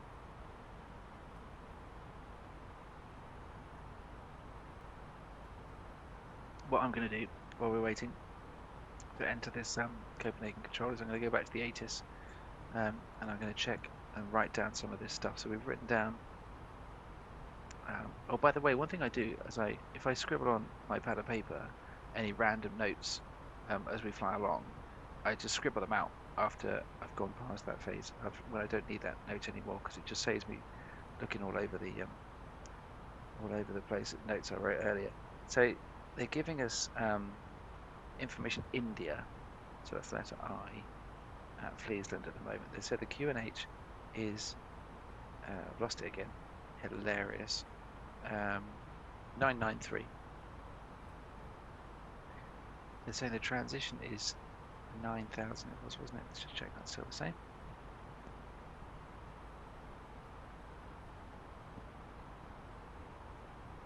Yes, it is. The wind currently, it's telling me, is 210 at 21. 210 at 21. Now I'm going to have a look. Let's just test our point from earlier. I'll look at the performance data. I didn't note down what that was, but look, it was 200 at 18. It's now 210 at 21, so it's changed already. Yeah, it's interesting. What else do we want to write down according to my notes? So we want to write down the temperature, because that's going to have to go into the performance sheet, and the temperature is 5 as we currently stand. Runway we're expecting 17, and they said expecting ILS whiskey approach. So why don't we take a little risk? We go into EMBR, we hit arrival. We're going to ILS 17 whiskey approach, and we're not going to go with any of these stars because we haven't got that. But if we go up to our sim brief, did it tell us to follow a star? Alluve 2N. So Alluve 2N, there it is. We can select that, and I'm going to insert that in my plan. Check that all looks alright on here. We're going to clear that discontinuity, same as we did when we set up the departure. That's the end of our plan. I'm going to come back up here. I'm keeping an eye, by the way, on us approaching that Copenhagen centre. Doing what we did earlier, right back when we were planning in the beginning, when we were sitting on the stand with Gatwick. I'm going to stick this over into plan mode. Remember, I forgot to take it out of plan mode. As we currently stand, we're there. We're following this line. This is what we're going to do. We're going to come across, and let's just check that arrival route we put in looks like it makes sense. So yeah, there it is. You can just zoom in on it. So it's going to take us up there, do a pretty sharp turn there, pull us back, another turn, and then land us in from the north, as we said. Alright. Okay, cool. Well, that's in there. So we may get a different approach, in which case we just enter it. We don't have to delete everything. I think that's something to remember. You don't have to go and delete all the stuff you had before and then put another one in. You can just select a different approach and it will just change it to the new approach. So don't start going and making too many manual edits, because it tends to cause more problems than solve them. So we're heading in very closely now to Copenhagen Control. If we don't get a message soon, in the next couple of minutes, I will drop them a note.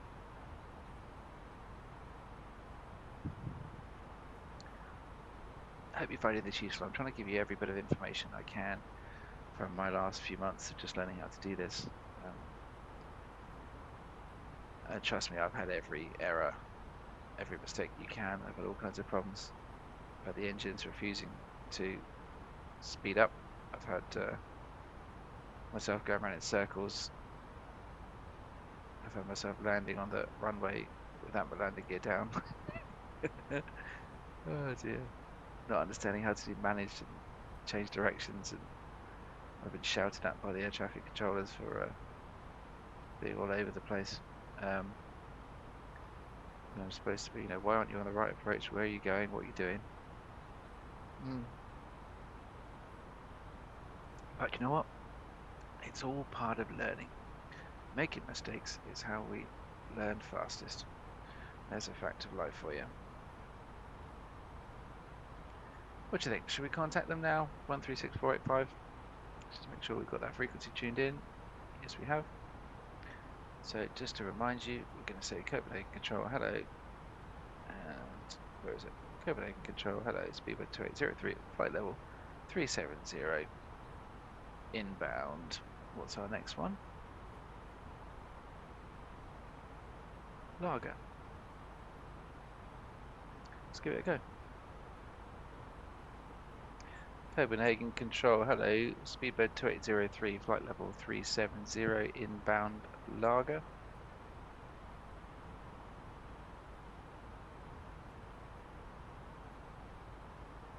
And we get no response. That's pretty awesome. Okay.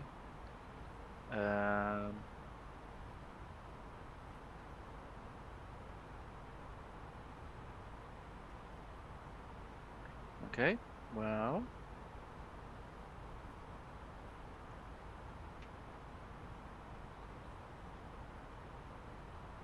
We'll try it again, shall we? Just going to check our audio settings and make sure nothing's going wrong. Looks alright to me. What's our next waypoint?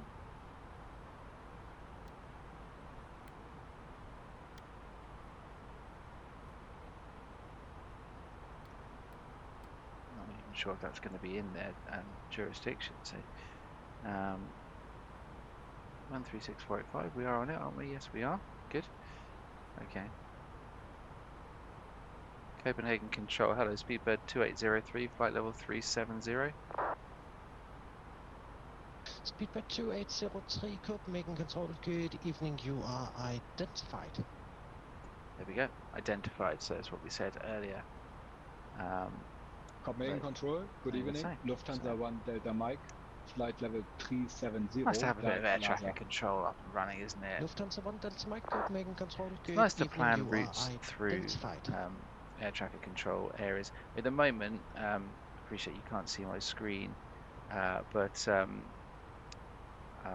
tell you what, let's see if I can just bring this up. Scandinavian 86 Golf, contact now, approach on 119.8S05, so long. Bear with me a second.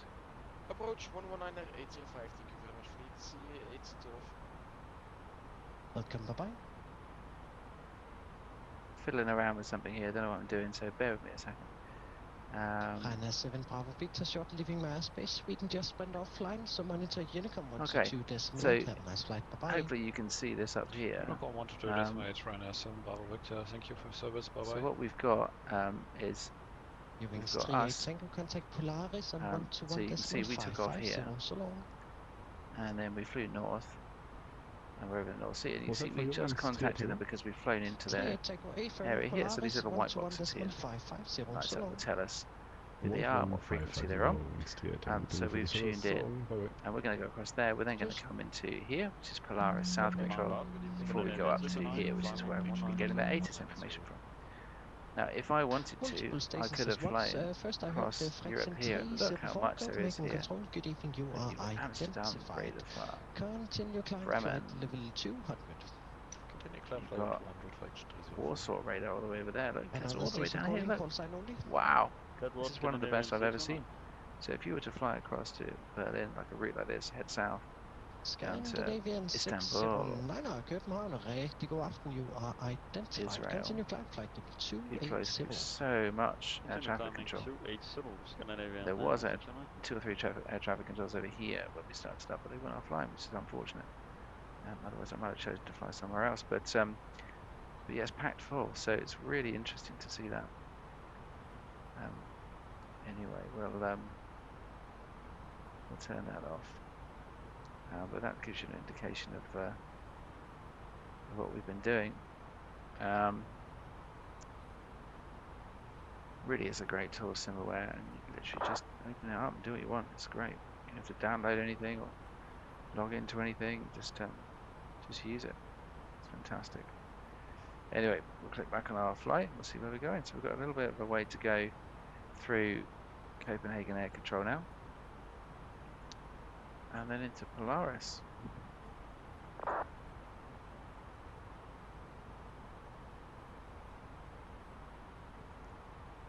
Getting through this unnamed drink. What are you drinking tonight? Tell me in the comments. Oh dear. That'll be exciting. Let's all discuss our favourite drinks. If you're watching this and trying to learn how to go from cold dark all the way through to cold dark at the other end, and how to use Vatsim, I hope you're getting something out of this. I hope it's as comprehensive as it can be. If you've got any questions about it, please actually do leave them in the comments. If I can answer them, I will. If you're an experienced Vatsimmer or flight simulator expert or even a real pilot, feel free to leave some comments about things I can be doing better. As I say, this is a brand new channel, pretty new to this game. as well. So although I've owned it for years, I've only really been doing it properly the last 2 or 3 months. So I've only just got all this equipment I showed you very recently as well. So so I've been working hard to learn it so as I can share what I've learned with other people, because I think for me that learning curve is pretty steep, and I spent an awful lot of time going through forums and websites and YouTube itself trying to find answers to the questions on just how do I do this, how do I plan a flight, what software do I use, what programs do I use, what technology do I use, why does the plane not do this when I tell it to. So I'm hoping from this this video today that we're covering everything pretty comprehensively, step by step, and I think combined with the document that I'll share as well, which I've spent a long time editing and pulling together. And as I say, I'll put a little format down for a photo or something of the notes as well for you. You might be able to look back on the video and just have a look at the screen capture of what I showed you earlier on through the camera. But I'll see if I can get that into some kind of format that's worth sharing with you as well. Because I think if you've got this set up, where you've got your audio settings in Microsoft Flight Simulator set so as the main audio is coming out through the speakers, and the other audio is coming out through, the radio audio is coming out through your headphones, you can do that, but you're not going to have that radio on. But you can set in vPilot that stuff to come out of the radio, out the headphones even. So you've got all your communications in your headphones, and you've got your sound over here. If you want to build yourself a big fancy cockpit, of course, by all means go and do that. But I think this is a setup that makes it pretty immersive. It's that, for me, it's the right level of immersive. It's a cross between immersive and casual. It's it feels real enough. Doesn't feel like actually being in a plane. Not that I've been in the cockpit of an Airbus, but I'm pretty confident it doesn't feel like this, as I've just stepped away from my desk and wandered around the room. Copenhagen Control, good evening, you are identified. Proceed direct to Corsa, Kilo, I think it's a good setup that works really well for enjoying the game. One thing that's worth mentioning is just call signs there, in case you're not familiar with them. My call sign in writing is BAW2803. However, when I'm speaking, it's Speedbird 2803. So each airline has its own has its own call sign, which is written in one way and said in another. So some of them are pretty much said as they're written. So EasyJet I think is EZY and is said easy, which is pretty much the same. But British Airways, which I'm flying, is BAW and Speedbird, so you can hear him saying Speedbird to people. So there's other British Airways flights. So it's worth just looking up what the codes are for your plane, whatever airline you're planning on flying, and going from there. And you may well have specific call signs if you want to join a club. I believe there are. Well, I know there are clubs you can join. I believe they have their own call signs. So if you want to do trips as part of a network, you can fly actual official routes at whatever times you want and register those with the club, and then the club will sort of promote you over time, and that could be quite a fun thing to do. I've never done it, but that could be an enjoyable way to make the game even more immersive, and you have your own livery for that club, so they've got their own, effectively their own airline. That's quite fun. But yeah, understanding the call sign, how to write it and how to say it for your plane is also a really important thing to do. So yeah, otherwise none of this is going to work. In fact, simply just going, hi, it's me, SK Gamer. I want to go land over there, please. Yeah, it doesn't really work. I mean, saying that, I've never tried it. Should we try that when we get to the airport? Hiya, it's me. Let me in. Yeah, no, I don't think we'll bother with that. Okay, so we're more than halfway through Copenhagen airspace now.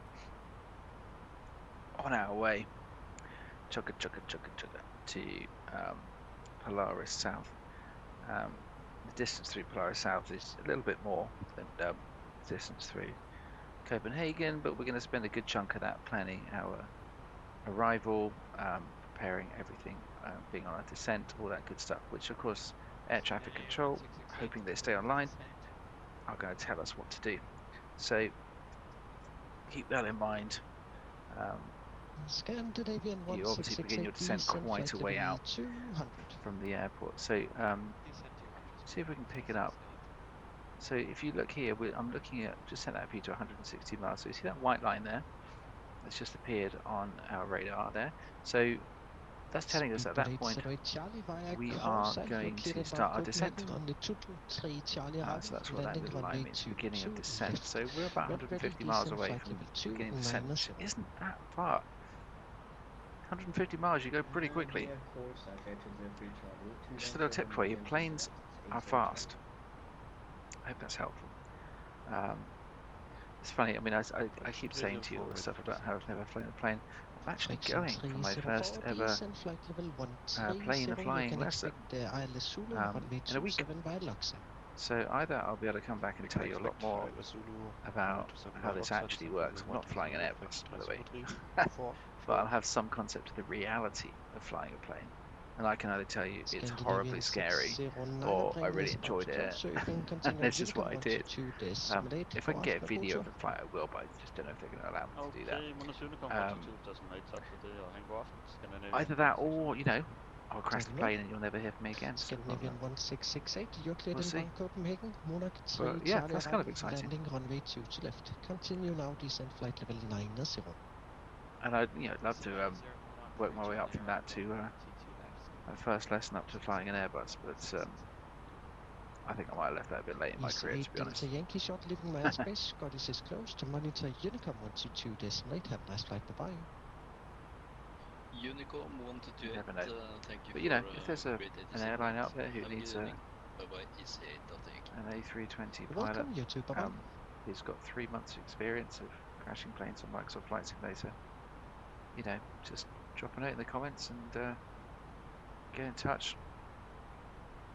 And yeah, I'll see if I consider you good enough to accept me as a pilot.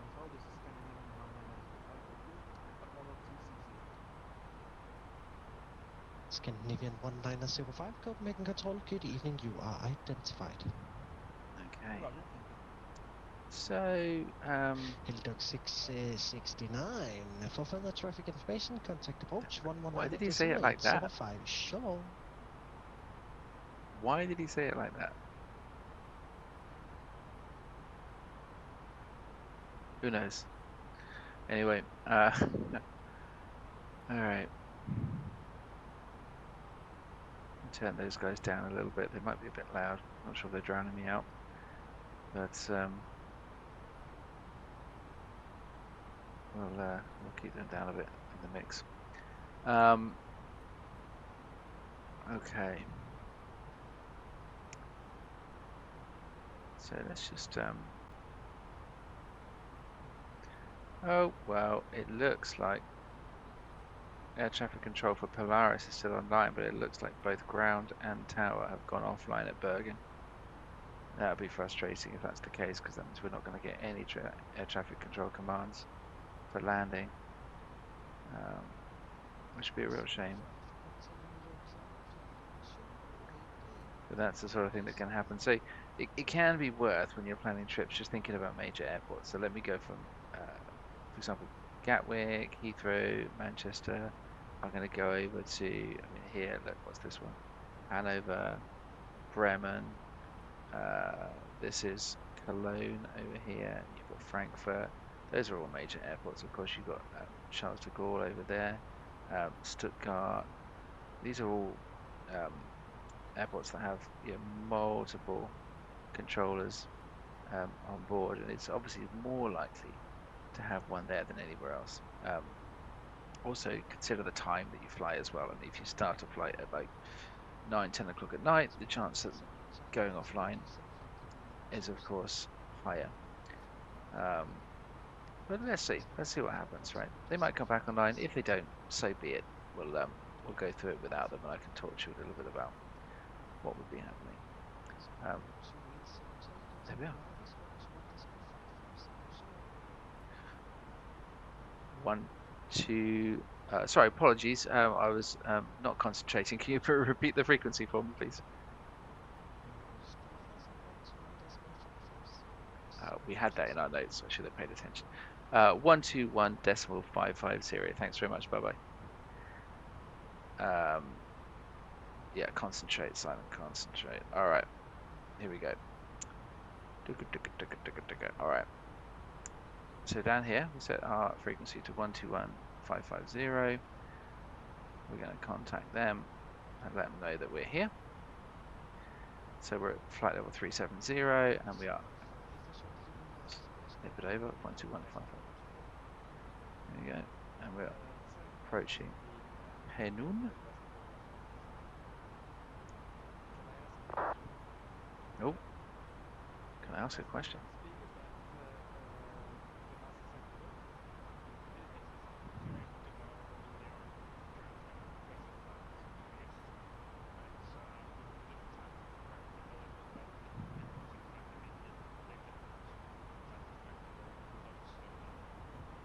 Fantastic Scandinavian accent. I love that.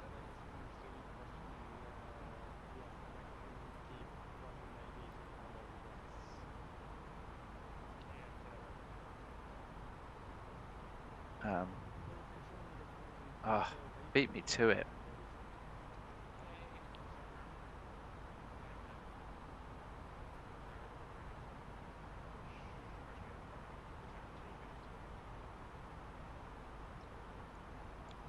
No confirmation on that? No? Okay. Polaris Control, hello, Speedbird 2803, flight level 370, on a route to Aluva.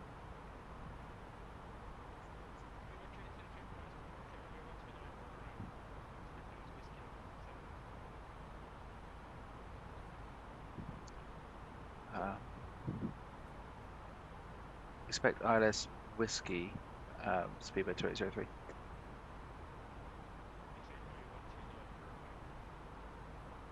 Aluva to November arrival, Speedbird 2803. Okay. Okay. So, Aluva to November arrival is the one we've got in the plan. ALUV. So when we looked here, if you remember this on the MCDU, let's skip around to here so you can see Aluva to November. So we programmed this in earlier for our arrival. So we're actually already all planned for the route they want us to take. So that's the way you want it to go. So you don't have to rethink anything. And we're now in our cruise through towards the descent, which is now just 90 miles away. And there is Aluva, which is the beginning of our approach. So let me just pop these up on the screen for you so I can show you what I'm talking about.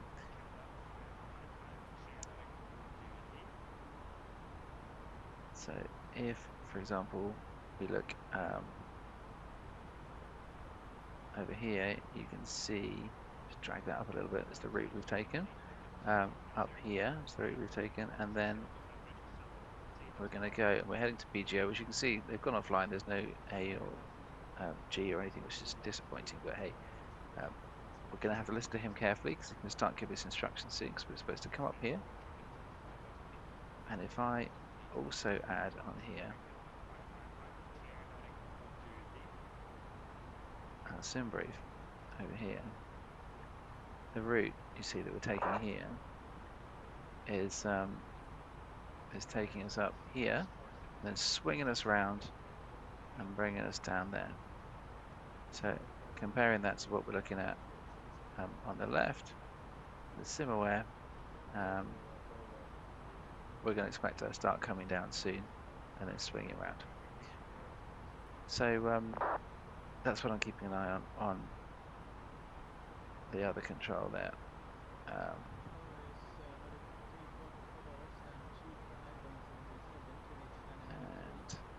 There we go. So let's get rid of all that, tidy that up. Okay, nice.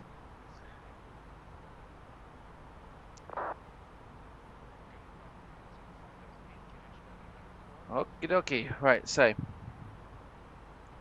we're now listening out for controls, for commands from control.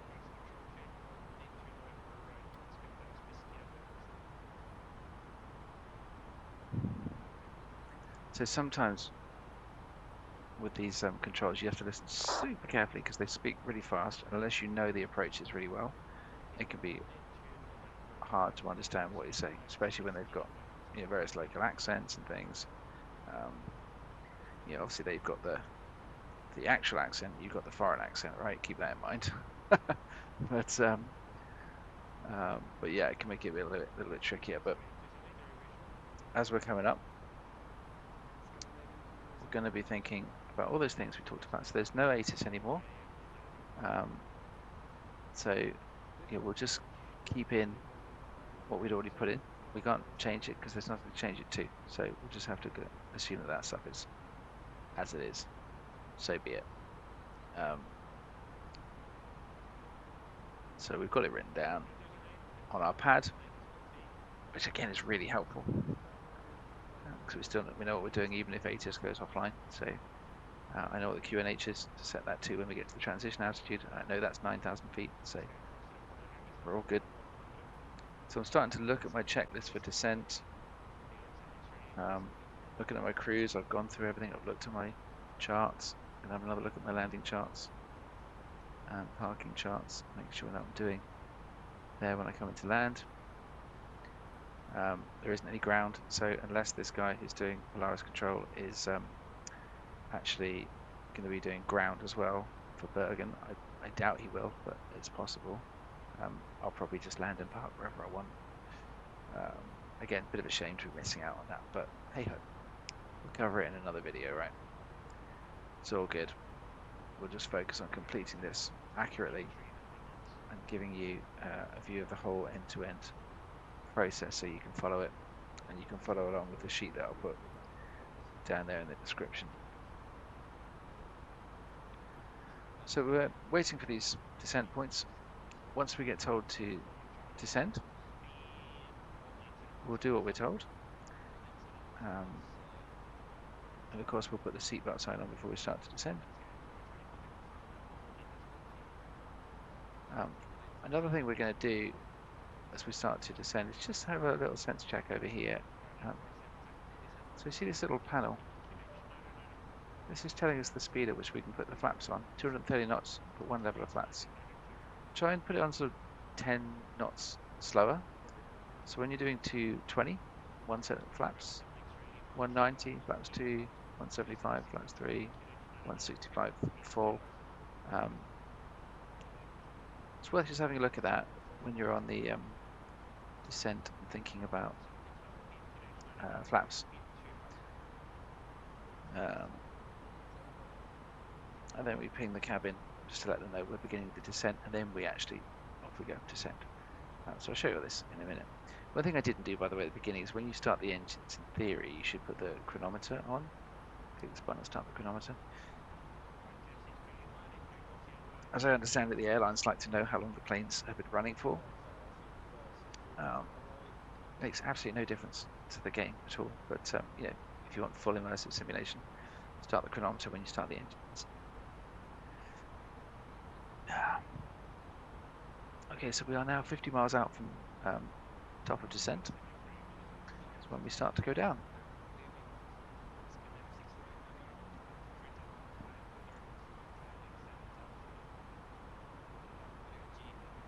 So that's an interesting point to notice. He's connected with them and he said he's at a flight level climbing another flight level. So when we've connected, we've just said we're at flight level 370 because we're just staying at that level.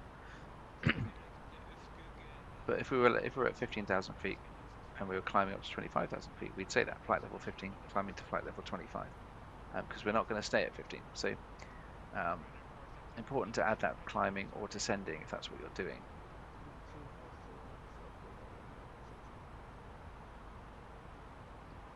So really, whilst we're 40 miles out, it could be any moment that the air traffic controller just says to us, hey, start coming down to 30,000, 25,000.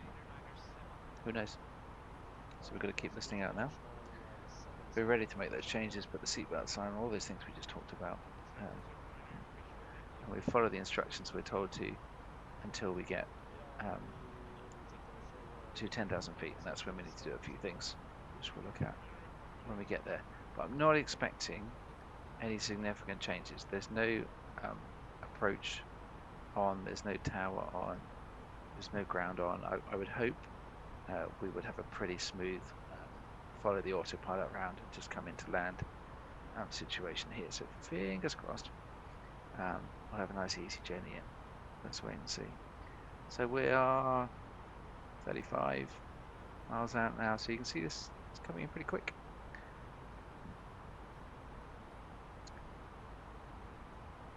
All right.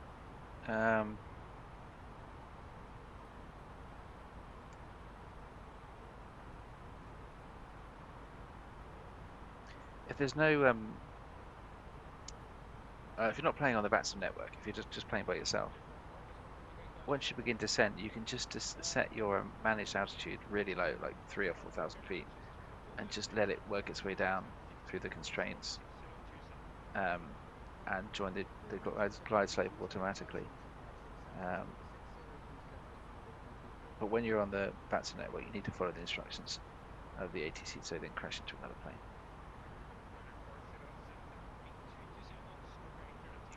So what we're looking to do, when they're saying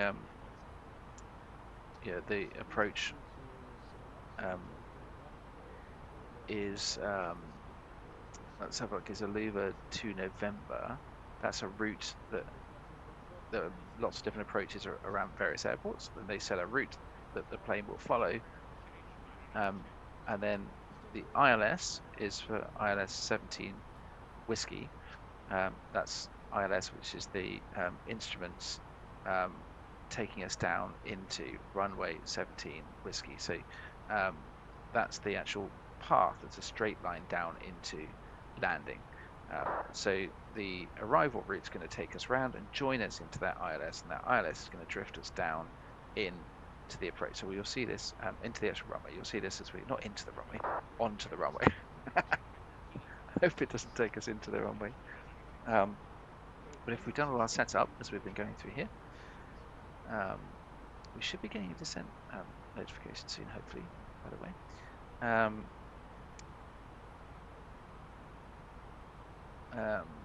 So we'll follow this as we go through, but yeah, ultimately the approach that we're given is star, which we get from our plan in sim briefing, and we get confirmed or changed by the guys on Vatsim. That's the bit that connects us to the ILS, and the ILS is the bit that puts us into what's called the glide path, where we just slowly make our way down in.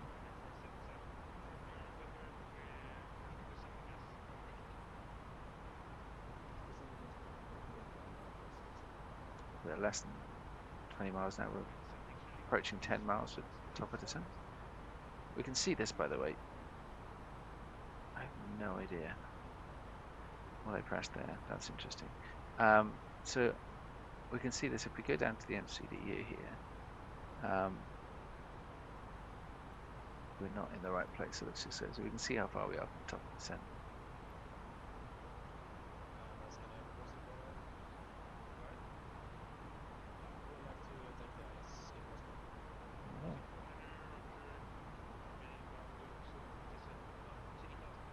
So from top of descent to Aluva, it's 39 miles.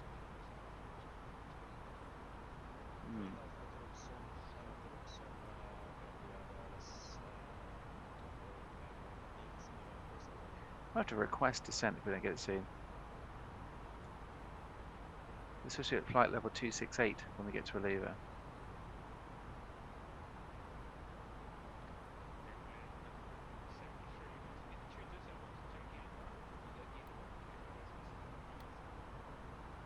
We're less than 5 miles from top of descent now.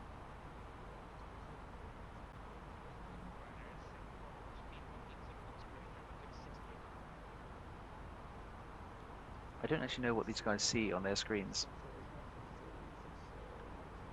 to be able to control planes like this. It's pretty impressive.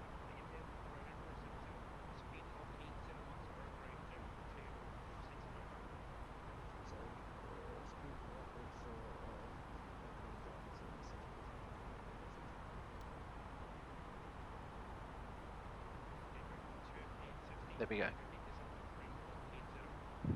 Flight level 180 is Speedbird 2803. See, there we go. Pretty much spot on where we are at the top of descent. So what did we say we're going to do? We said we're going to look up and we're going to put the seatbelt sign on. We are going to ping the cabin. And then we're going to set this to what he just said, which is flight level 180. Again, you can do this on the panel that I've got in front of me. You see, interestingly, that says thrust idle. So in other words, the engine's, because we're in climb mode, it's basically automating what's speed, and it's said that we don't need anything. And see how that line is now dropping. We're now descending quickly, and you can see the nose going down. So we're descending comfortably down to 180. Okay, so that's all we need to do there. That's nice. So we might contact approach. Sarah's doing her speaking without moving her lips, deep voice American thing. If you are up, once you return to your seat, we ask that you remain seated until the aircraft arrives safely at the gate. Flight attendants, please prepare the cabin for a wrap. Okay. Alright, so here we go, beginning our descent down. We're descending quite steep, so if you look at that line there, that's really quite steep. 44, I mean that's a pretty intense descent. The reason is we're up at 37,000 feet and we've suddenly been told to drop to 18,000 feet. That's a huge descent we've got to make there. I would have preferred a cruising altitude of more like 33, and I would have preferred descent to start a little earlier, but you know, we're doing what we're told, so we trust these guys. They're very good at what they do, right? Some really good people, and they're helping us out with our flight. By the way, if you're up in the sky at night, it's quite nice to actually go up here and turn the light off, and you can even turn down a little bit if you wanted to. Make sure you don't lose completely, but that can be quite nice. Give you a nice, better view out the window. You can appreciate the starry night. I'm going to talk Van Gogh.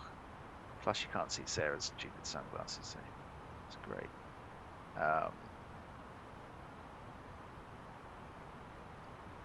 So you can do that if you want to. You probably want to turn it on once you're in descent, like we are now. But when you're cruising along, it'd be quite nice to turn those lights off.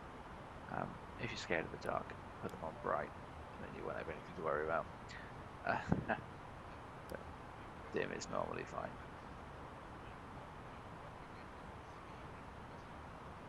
Okay, we're down at 29. So if you remember, we were supposed to be at 27 at Aluva, just under. We're approaching Aluva, and we're at 28.3.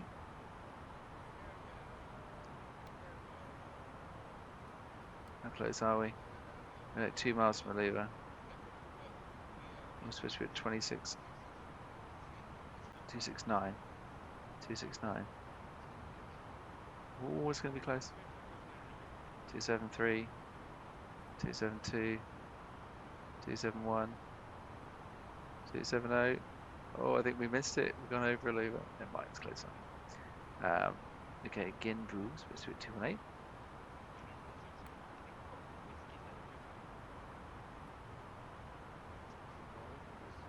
And Ipadu is 188. So let's come out and find Ipadu there, and you can see that line across there is saying this is when you'll be at the level you're aiming for, 18,000. See, so that's 18, just after Ipadu. It's 18.8, so just after Ipadu we should be 18, which is there. We're going to be at 18,000 feet when we get there.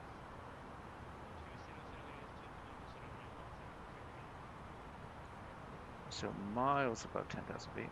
These clouds are rapidly approaching, so it might get a bit dark. Might be landing in clouds here, but it doesn't look like it's actually cloudy over Bergen. So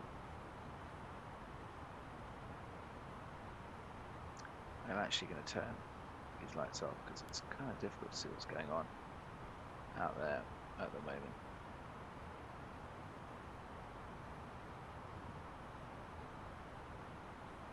Coming down definitely into the clouds now, look. It's going to get very dark out there.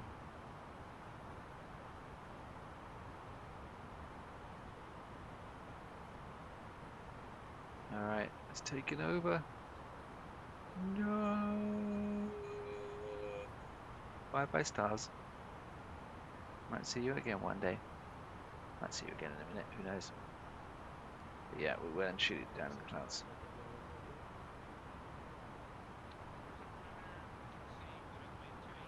Okay. So we're not coming down so aggressively now. We're at 22. Coming down. 14, 15, 16, 17, 18. Pick it back up. 2000, 21, 20, 2000. Oh god, it's still going. 27, 20, 29. It's 3,000 feet per minute. That's what that means. About 3,000 feet a minute. We're going down. But yeah, that's good. It's supposed to be 18.8 when we get there. Looks like we're roughly on target for that. At the moment, we're doing nothing. Plane's doing it all, and thank God it is, because I cannot see anything. Oof. Look at that flashing lights. That looks kind of cool. How does the plane look like from the outside? Let me come down. Looks great. Oh look, we can see a little bit. There we are, coming out the bottom. It's not very thick cloud then. Oh, we can see the stars again. So yeah, there's Norway. We got a bit of land. For the first time in an hour. We can just make that town out down there. All right. We keep coming down. We're doing nicely. We're at 18,000, near enough. So we're hoping to get another instruction. We've got. I'm following all this on SimAware, of course. We are still following our route nicely. So he is doing ground. That's good. So we're expecting to be told to leave the runway, Alpha 5 or Alpha 6, and then be told to taxi maybe via Whiskey, Charlie Whiskey Delta Echo, and be popped into one of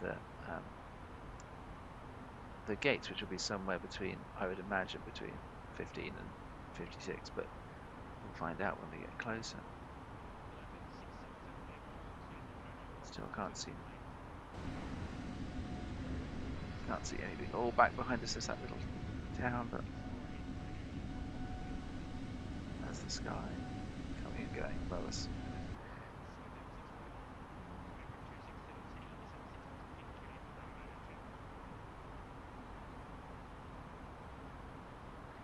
Was that for speedbird 2803? Over.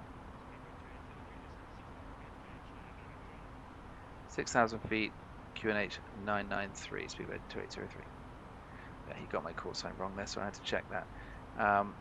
So let's just go on and put this back up a little bit. So we want to bring this down to 6,000 feet. I'm doing this on the panel in front of me. 6,000 feet. And 6,000 feet is below the transition, so we have to watch out for that. And QNH is 993. So he's told us the QNH there. So the transition is at 9,000 feet. We're at 18. He's told us to go to 6, which means we're going to go through the transition level. That means at 9,000 feet, we've got to set the QNH to 993. So I have to repeat that back to him when he tells me to confirm that I know it, because that's an action he specifically needs me to do as part of the approach. So so when you get given a QNH, you have to read it back, because otherwise you crash into the ground, and whether they like you or hate you, they're not allowed to let you do that.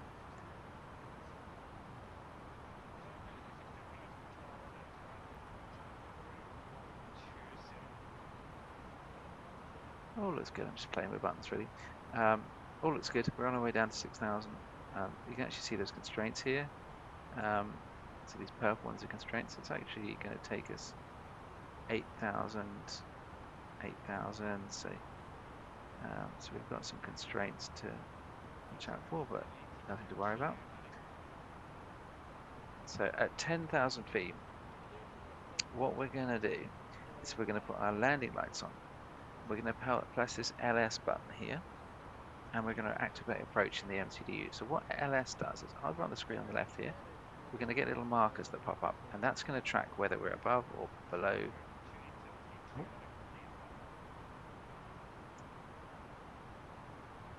Sorry, could you repeat, Speedboat 203? Never. Direct. What the hell is he talking about? I don't know what you're talking about.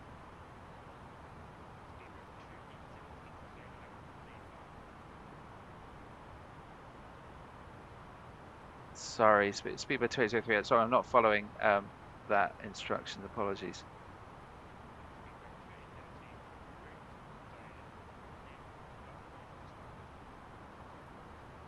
Route direct NAPA, Speedboat 203. So normally they would say direct to that. So you look at what I'm doing on the screen here, NEPAM. They would say route direct to NEPAM, but he said cleared direct to NEPAM, and that's what was throwing me off there. I've never heard anyone do it like that before. So we do direct in there, and we do temporary redirect. So he's telling me to go directly to that spot and cancel it all out. So I can do that, and the plane will automatically turn. You can't see it because it's so dark. You see the plane is turning,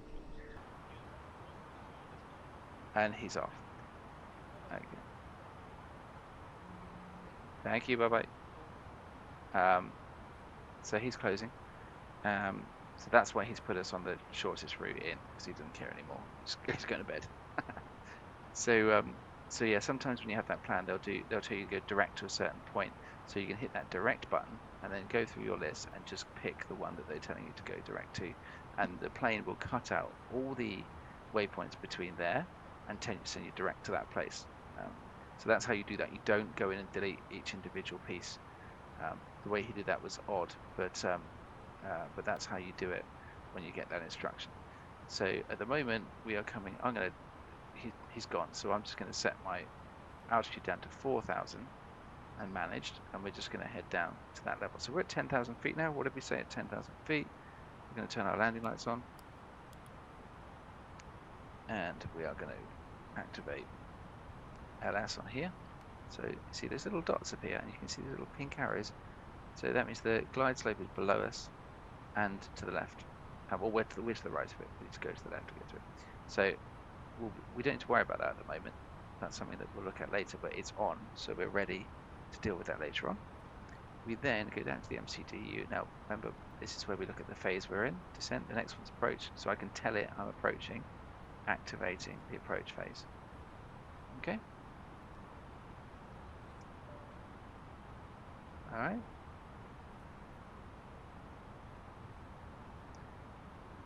Okay, once we get to 9,000 feet, which we are approaching,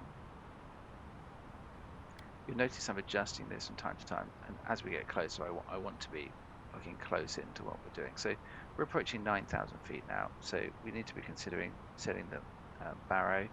So I'm going to set that, and it's going to be 993, which is the instruction he gave us. It's there, so we set that to 993. And then we come in here, and we change this one also to 993. So you can see it's at the level it was at when we left Gatwick, but that's not the same here. So we set it to 993. That adjusts our altitude. So that's changed the altitude the plane now thinks it's at by a bit there. So that's that.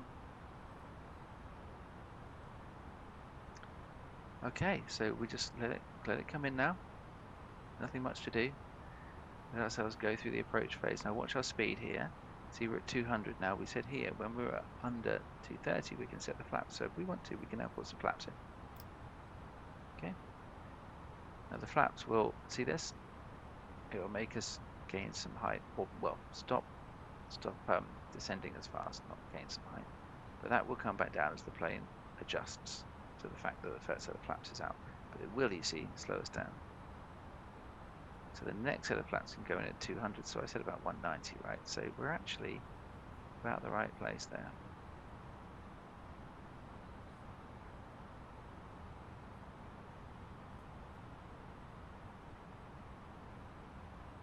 So we can actually put a second level of flaps in at this point.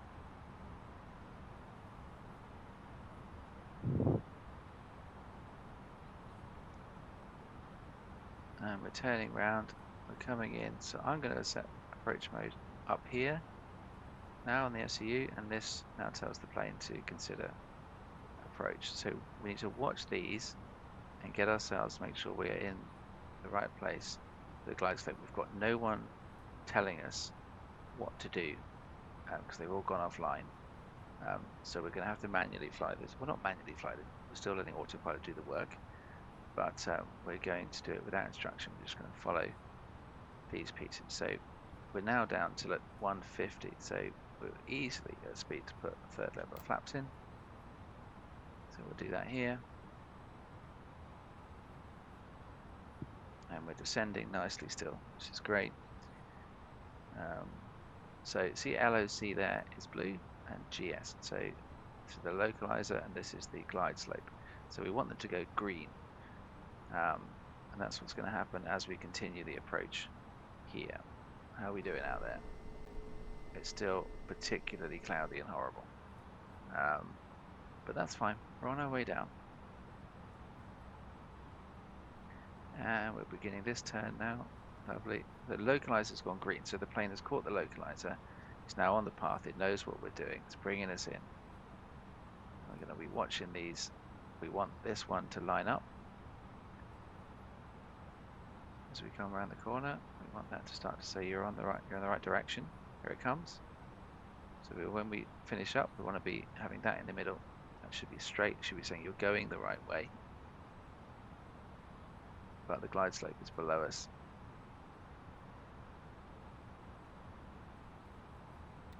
We're way out. We're 10 miles out from the airport. Just adjust that speed down, that altitude down a little. It's raining out there as well now. Beautiful. Lovely weather for it. So that's nicely lined up. We're still descending. We're going to descend down until we catch that glide slope. Now we're going to go full flaps at this point. I'll put the speed brakes on as well.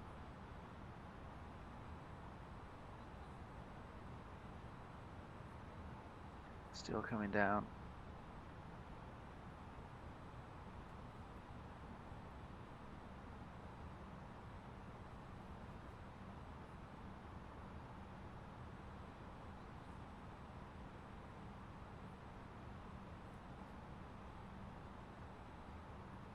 Descending, descending, descending.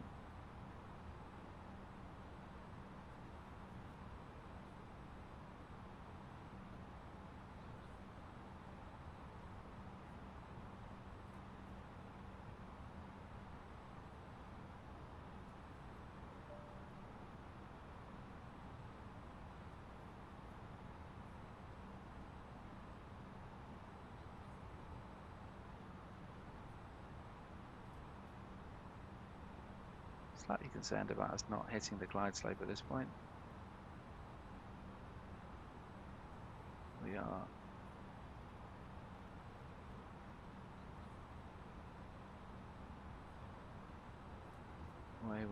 Way above it, it seems. So I've manually told us to descend much faster.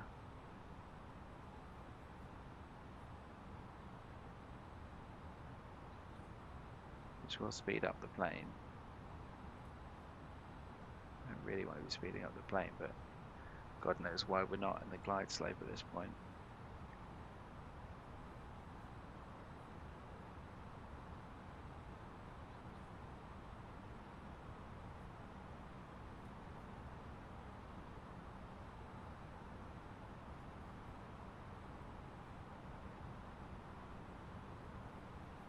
I can't see the airport, but I would want to be. 2,500. Yeah.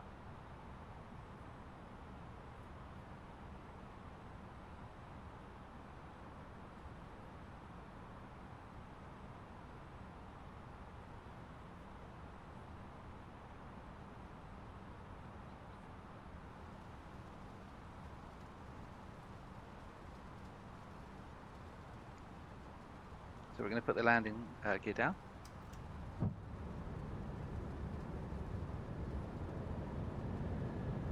Flight attendants, please prepare for landing. So here comes the glide slope. So you can see it's caught it. Glide slope's gone green. No idea why that was so difficult. But now the glide slope's come in. Oh, this turbulence is horrific. There's the runway. Look at the turbulence. We're bouncing all over the place. We have to do some adjustments there to get ourselves into the glide slope. But now we can ignore all the controls about what's going on. So landing brakes. It is raining. We want the brakes on low. Normally medium is fine. Flaps are at full. Speed brakes are on. We're going to just tell the cabin that we're coming in. We're also going to put our runway turn lights on and our taxi lights on. We're going to really enjoy what is a horrific, bumpy, windy, rainy landing. I apologise to everyone at the back. This is going to be unpleasant, but we'll do our best. Just going to let autopilot take us in.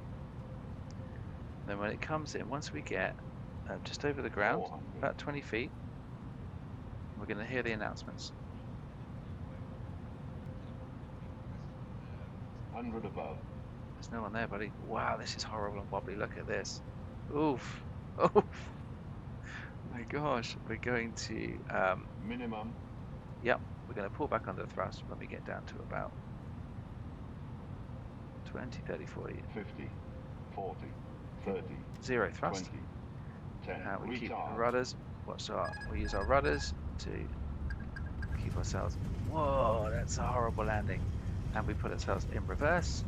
And we watch our speed. Once our speed comes down quite nicely, we just put that back into neutral, and we'll carry on past that taxiway. There's green lights at taxiways. What I might just do, actually, is put the wipers on.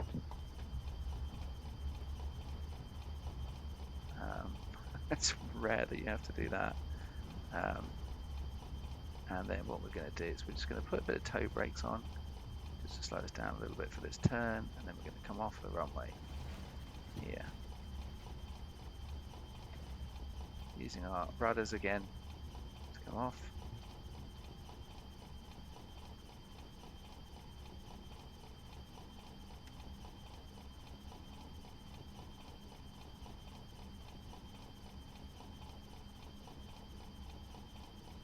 And then once we're off the runway, safely off, we'll just find a place to stop, which might as well be here. Put our parking brake on, and now that we're stopped, we would normally contact ground at this point, but we're not going to do that because there isn't a ground, so we're going to turn the landing lights off. Don't need them blinding everyone as we drive around. And with the landing lights off, we're then going to turn our taxi lights on, and our speed brakes are going to come off. Sorry, that's not the way to get that view. Let's look down here. Speed brakes off, and we're going to reset the flaps to 0. And we're going to turn our radar and PES off. That was these ones over here, if you remember that. And then we're going to put up top our auxiliary engine on, APU on. Okay, having got instructions from ground, which we haven't, but normally having got that, we're going to take our parking brake off, and we're going to taxi. Just going to look around, make sure there's no issues.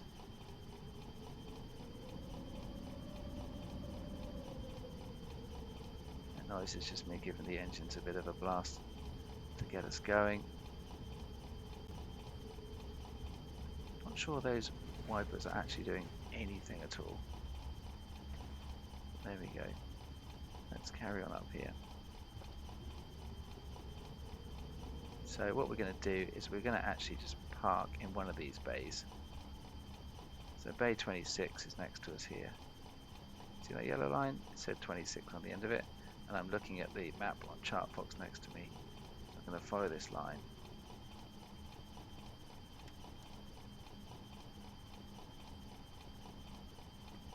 Not really great parking this, by the way, but you know, it'll do. Just to save us going all over the airport. Alright, there we are stopped. We're going to put our parking brake on. Actually, we're just going to turn those wipers off because they're doing nothing and they're really annoying. Okay, alright, so we're stopped. We're now going to go up top. We're going to turn the runway lights off and we're going to turn the taxi lights off. We are going to put the APU bleed on. We're then going to turn our engines off. Engine 2, engine 1. Okay, so you'll see the power go down in the engines. There we go. Alright, engines off. Then we're going to turn the seatbelt light off so people can get ready to leave. We're going to turn our beacon off because our engines are off now, so it's safer to be near the plane. We're going to turn the fuel pumps off. These are the ones we turned on at the beginning. We're then going to turn external power on if that's available. It's not available, but what I can do, so I can go over here and I can go to my services, and you remember these services we didn't worry about at the beginning. We can call over jet bridge, the ground power unit, the baggage truck and the catering truck. And if we look outside, this is the external power with the beacon. There's a catering truck, there's the baggage. They're all coming over. They're going to drive through each other, are they? Yeah, nice. Okay, so you'll see the baggage door opens here. The baggage truck can come in, catering truck's doing what they do. Now the external power, first time I used it, I didn't think it had worked. All coming into the same place. It doesn't work, guys. But then I'm pretty sure the second time I used it, it did actually work. So let's just watch this for a second and make sure this does work. And we'll find out in a moment. So what's it doing? There it is, little lines connected there. So let's see. If I now go up the top, hey look, I've got external power. That's great. So we stick the external power on. We're then going to deboard everybody. So what we were just doing there.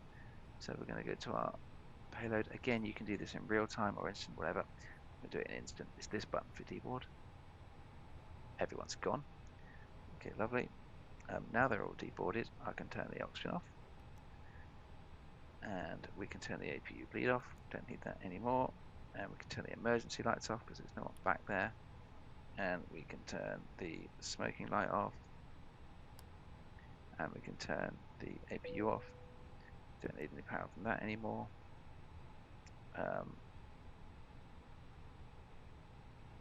Wait for that to shut down.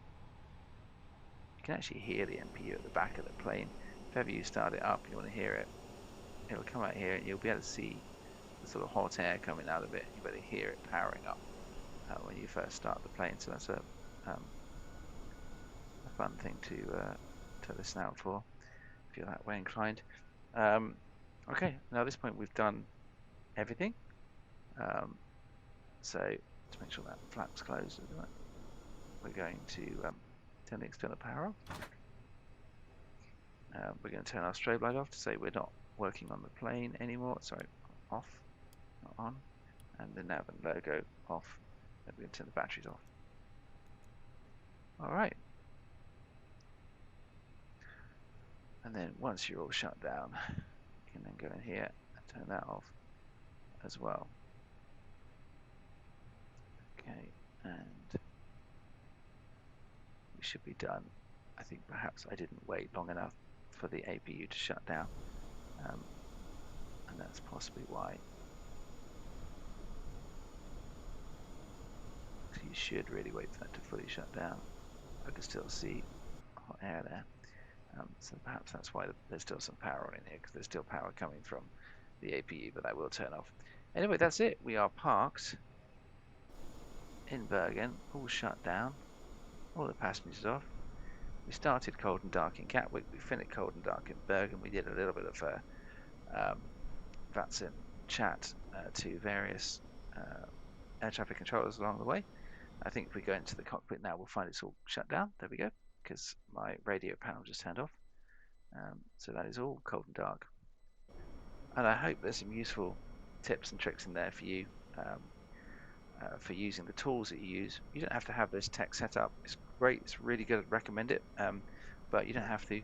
But I hope there's some stuff in there that you find useful, start to finish, with as practical as it can be. I'll get this document finished off and added into the description for you. And please, if you enjoyed that, if you got something from it, please do like and subscribe. It's a completely new channel, so I'd really appreciate a follow if you got something from it. Thanks a lot, everyone, and I hope to see you in another video.